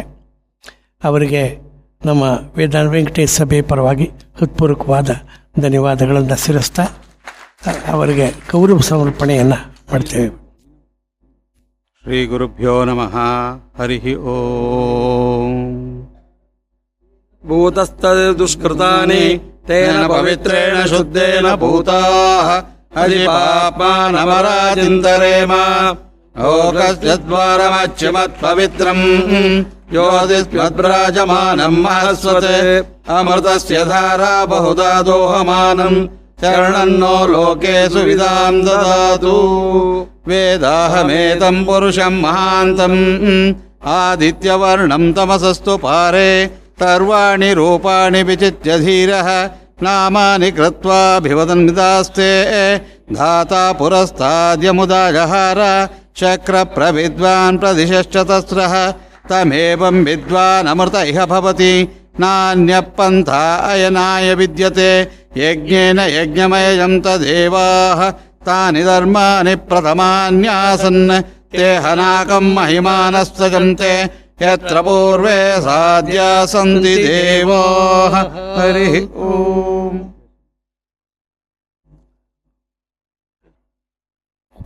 ಉಪಕಾರ ಸಂಗ್ರಹ ಇದನ್ನು ಹೇಳುವಾಗಲೇ ಹೇಳಿದ್ರು, ಬಹಳ ಜಟಿಲವಾದದ್ದು ಇದು ಅಂತ. ನಾವು ಇದನ್ನು ನೋಟ್ ಮಾಡಿಕೊಂಡಿದ್ದರಲ್ಲಿ ಒಂದೇ ಒಂದು ಭಾಗವನ್ನು ತಮಗೆ ಹೇಳ್ತೇನೆ. ಅರ್ಹರಾದ ಜೀವಾತ್ಮರಾದ ನಮ್ಮನ್ನು ಸರ್ವಕಾಲದಲ್ಲಿ ರಕ್ಷಿಸಿ ಜ್ಞಾತಿಗಳನ್ನಾಗಿಯೂ ಜ್ಞಾನಸ್ವರೂಪಿಗಳನ್ನಾಗಿಯೂ ಮಾಡಿ ಎಲ್ಲ ಅನಾದಿಯಾಗಿರುವ ಪಾಪ ಸಮೂಹ ಮಾರ್ಗದಲ್ಲಿ ನಮ್ಮನ್ನು ಜಾರಿಕೊಳ್ಳದಂತೆ ಮಾಡಿ ಆಚಾರ್ಯರ ಎದುರಿಗೆ ನಿಲ್ಲಿಸಿ ಅಷ್ಟಾಕ್ಷರ ದ್ವಯ ಚರ್ಮ ಶ್ಲೋಕ ಎಂಬ ಮಂತ್ರಗಳು ಪ್ರತಿಪಾದಿಸಿರುವ ಭಕ್ತಿ ಪ್ರಪತ್ತಿ ಮಾರ್ಗವನ್ನು ತಿಳಿಸಿ ನಮ್ಮನ್ನು ಭಕ್ತಿ ಪ್ರಪತ್ತ ಮಾರ್ಗದಲ್ಲಿ ಪ್ರವರ್ತಿಸುವಂತೆ ಮಾಡಿ ಅರ್ಚಿರಾದ ಮಾರ್ಗಗಳಲ್ಲಿ ಪರಮಪದವನ್ನು ಸೇರಿಸಿ ಶ್ರೀಮನ್ನಾರಾಯಣನ ಅಡಿದಾವರಗಳಲ್ಲಿ ನಮಸ್ಕರಿಸುವಂತೆ ಮಾಡ್ತಾರೆ. ಇದು ನಮಗೆ ಕರುಣಿಸಿರತಕ್ಕಂಥದ್ದು ನಮ್ಮಾಳ್ವಾರವರ ಒಂದು ಕೃಪೆಯಿಂದ. ಅದನ್ನು ಮಾಡಿದವರು ಭಗವಂತನ ಉಪಕಾರ. ಹೇಗೆ ಅಂದರೆ ನಮ್ಮಾಳ್ವಾರ ಆದ ಮೇಲೆ ದಿವ್ಯ ಪ್ರಬಂಧವೇ ಅಳಿಸಿ ಹೋಯಿತು. ಹಾಗೆ ಯಾರೋ ಒಬ್ಬರು ಹೇಳಿದ ಒಂದು ಪಾಶುರದಿಂದ ನಾಥಮುನಿಗಳು 1000 ತಿರುವಾಮಯಿ ಇದೆ ಅಂತ ತಿಳ್ಕೊಂಡು ಅದನ್ನು ನಮ್ಮಾಳ್ವಾರನ ಅನುಷ್ಠಾನಿಸಿ ಆ ಒಂದು ದಿವ್ಯ ತಿರುವಾಳ್ಮಯಿಯನ್ನು ಆ ನಮ್ಮಾಳ್ವಾರಿಂದ ಪಡೆದುಕೊಂಡು ನಮಗೆ ಅದ್ಭುತವಾದ ಸಹಾಯ ಮಾಡಿದ್ದಾರೆ. ಇದು ಭಗವಂತನಿಂದ ಆದ ಒಂದು ಮಹದುಪಕಾರ ಅಂತ ಹೇಳಿಬಿಟ್ಟು ಸ್ವಾಮಿಗಳು ಹೇಳಿದರು. ಉಪನ್ಯಾಸದ ವಿಷಯ ಬಹಳ ಜಟಿಲ. ಅದು ಶ್ರೀಭಾಷ್ಯ ಕಾಲಕ್ಷೇಪ ಮಾಡಿರೋರಿಗೆ ಮತ್ತು ಈ ಆಧ್ಯಾತ್ಮಿಕ ಪಾರಿಭಾಷಿಕ ಶಬ್ದಗಳನ್ನು ಯಾರು ಅರಿತಿದ್ದಾರೆ ಅವರಿಗೆ ಸ್ವಲ್ಪ ಸುಲಭವಾಗ್ಬೋದೇನೋ, ಬಾಕಿ ಸಾಮಾನ್ಯರಿಗೆ ಇದು ತುಂಬ ಕಷ್ಟ.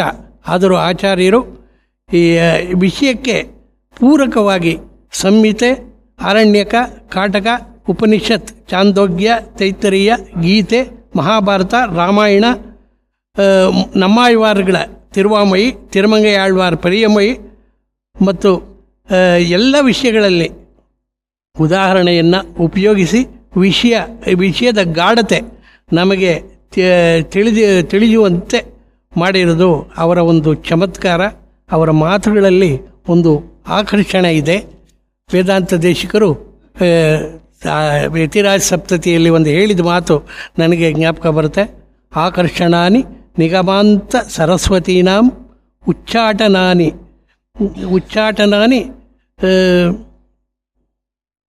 ಬಹಿರಂತರುಪಪ್ಲವಾನಾಂ ಪಥ್ಯಾನಿ ಘೋರ ಭವ ತದ್ವರ ಪೀಡಿತಾನಾಂ ಹೃದಯಾನಿ ಭಾಂತಿ ಯತಿರಾಜ ಮುನೇರ್ ವಚಾಂಸಿ. ನಮಗೆ ರಾಮಾನುಜರು ಹೇಳಿದ ಮಾತುಗಳನ್ನು ಬಗ್ಗೆ ವೇದಾಂತ ದೇಶಿಕರು ಹೇಳಿದ್ದು. ನಮಗೆ ರಾಮಾನುಜರು ಏನು ಮಾತಾಡಿದ್ರು ಅಂತ ನಮಗೆ ಗೊತ್ತಿಲ್ಲ. ಅವರ ಮಾತುಗಳನ್ನೆಲ್ಲ ಆಚಾರ್ಯರನ್ನೇ ಇವರನ್ನೇ ರಾಮಾನುಜರು ಅಂತ ನಾವು ತಿಳ್ಕೊಂಡಿದ್ದೇವೆ. ಇವರ ವಚಾಂಸಿ, ಇವರ ಮಾತುಗಳೆಲ್ಲ ಹೇಗಿದೆ ಅಂದರೆ ಆಕರ್ಷಣೀಯವಾಗಿ ಇಂತಹ ಜಟಿಲವಾದ ಒಂದು ವಿಷಯವನ್ನು ಕೂಡ ಸುಲಭವಾಗಿ ಎಲ್ಲರಿಗೂ ಅದು ಗ್ರಾಹ್ಯವಾಗುವಂತೆ, ಎಲ್ಲರೂ ಅದನ್ನು ಮೆಚ್ಚುವಂತೆ, ಎಲ್ಲರನ್ನೂ ಆಕರ್ಷಣೆ ಮಾಡುವಂಥದ್ದು ಇದೆ ಅಂತ ಹೇಳಿ ನಮಗೆ ಇಂತಹ ಒಂದು ಅಮೂಲ್ಯವಾದ ವಾಚನೆಯನ್ನು, ಉಪನ್ಯಾಸವನ್ನು ಕೊಟ್ಟ ಆಚಾರ್ಯರಿಗೆ ಮತ್ತೊಮ್ಮೆ ನನ್ನ ಕೃತಜ್ಞತೆಯನ್ನು ತಿಳಿಸ್ತೇನೆ. ಮತ್ತು ವೇದಾಂತ ಸಭೆ ಈ ವಿಚಾರವನ್ನು, ಉಪನ್ಯಾಸವನ್ನು ಏರ್ಪಡಿಸಬೇಕು ಅಂತ ಹೇಳಿದಾಗ ಇದು ನಮ್ಮ ಒಂದು ಸಾಮಾನ್ಯ ಸಂಸ್ಥೆಗೆ ಇದು ಒಂದು ಸ್ವಲ್ಪ ಕಷ್ಟವಾದ ವಿಚಾರ ಆಗಿತ್ತು.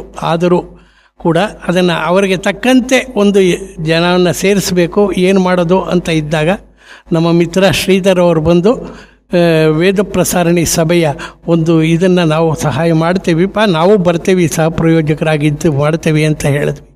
ಹಾಗೆ ನಾವು ಮತ್ತು ಶ್ರೀಧರ್, ನವನೀತಮ್ ಮತ್ತು ನಾವು ಎಲ್ಲ ಹೋಗಿ ಅವರ ಅಧ್ಯಕ್ಷರನ್ನು ಕೇಶವಮೂರ್ತಿ ಅವರನ್ನು ನೋಡಿದಾಗ ಬಹಳ ಸಂತೋಷದಿಂದ ಒಪ್ಪಿಗೆಯನ್ನು ಸೂಚಿಸಿ ನಾವು ನಿಮಗೆ ಜೊತೆಯಲ್ಲಿ ಇದ್ದು ನಮ್ಮ ಇದನ್ನು ನಡೆಸ್ಕೊಡ್ತೇವೆ ಅಂತ ಹೇಳಿದರು. ನಾವು ನಮ್ಮ ವೆಂಕಟೇಶ ಪರವಾಗಿ, ವೇದಾಂತ ದೇಶಿಕರ ಸಭೆಯ ಪರವಾಗಿ ಹೃತ್ಪೂರ್ವಕವಾದ ಒಂದು ಗೌರವವನ್ನು ಸಮರ್ಪಿಸ್ತೇವೆ. ಮತ್ತು ಇವರ ವೇದ ಪ್ರಸಾರ ನಮ್ಮ ಜೊತೆಯಲ್ಲಿ ಯಾವ ಭವನ, ಒಂದು ಸೂಕ್ತವಾದ ಒಂದು ಭವನ ಬೇಕಲ್ಲ, ಅದಕ್ಕೆ ಒಂದು ವೇದಿಕೆ ಶಾರದಾ ವಿಲಾಸ ಒಂದು ಮಹಾಸಂಸ್ಥೆಯನ್ನು ನಾವು ಸಂಪರ್ಕಿಸಿದಾಗ ಅತ್ಯಂತ ಅದರ ಅಧ್ಯಕ್ಷರಾದ ಶ್ರೀ ಪಾರ್ಸಾರ್ಥಿಯವರು ಅತ್ಯಂತ ಸಂತೋಷದಿಂದ ನಮ್ಮನ್ನು ರಿಯಾಯಿತಿ ದರದಲ್ಲಿ ನಮಗೆ ಈ ಭವನವನ್ನು ಅನುವು ಮಾಡಿಕೊಟ್ಟು ಮಹದ್ ಉಪಕಾರವನ್ನು ಮಾಡಿದ್ದಾರೆ. ಶಾರದಾ ವಿಲಾಸ ಸಂಸ್ಥೆಯ ಅಧ್ಯಕ್ಷರು ಮತ್ತು ಆಡಳಿತ ವರ್ಗಕ್ಕೆ ಹೃತ್ಪೂರ್ವಕವಾದ ಧನ್ಯವಾದಗಳನ್ನು ಮತ್ತು ಗೌರವವನ್ನು ಸಮರ್ಪಿಸ್ತೇವೆ.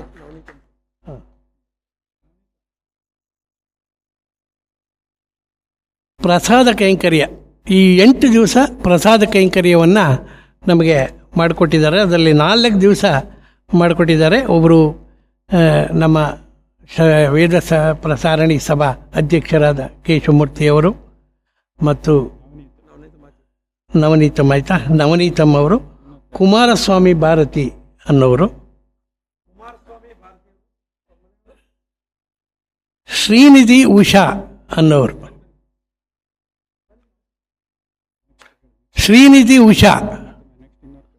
ಆಮೇಲೆ ನಮ್ಮ ಮಾತೋಶ್ರೀಯವರಾದ KS ಪದ್ಮಮ್ಮ ಅವರು,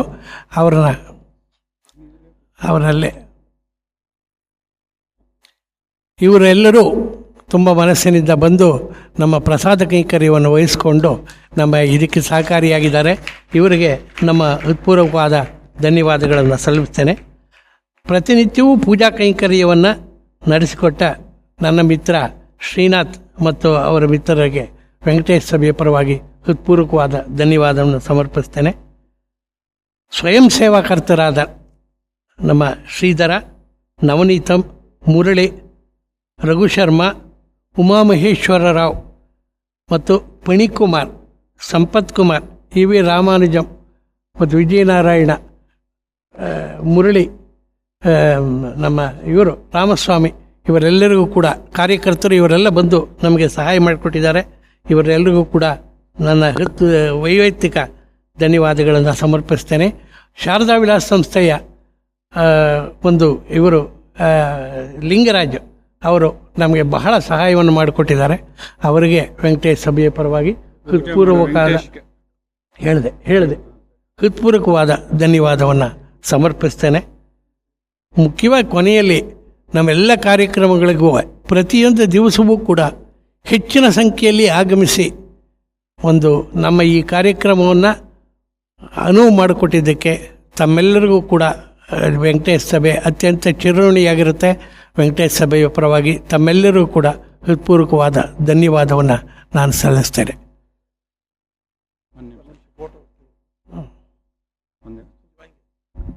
ನಮ್ಮ ಸಭೆಯ ಕೇಶವಮೂರ್ತಿಗಳು ಎರಡು ಮಾತಾಡಬೇಕು.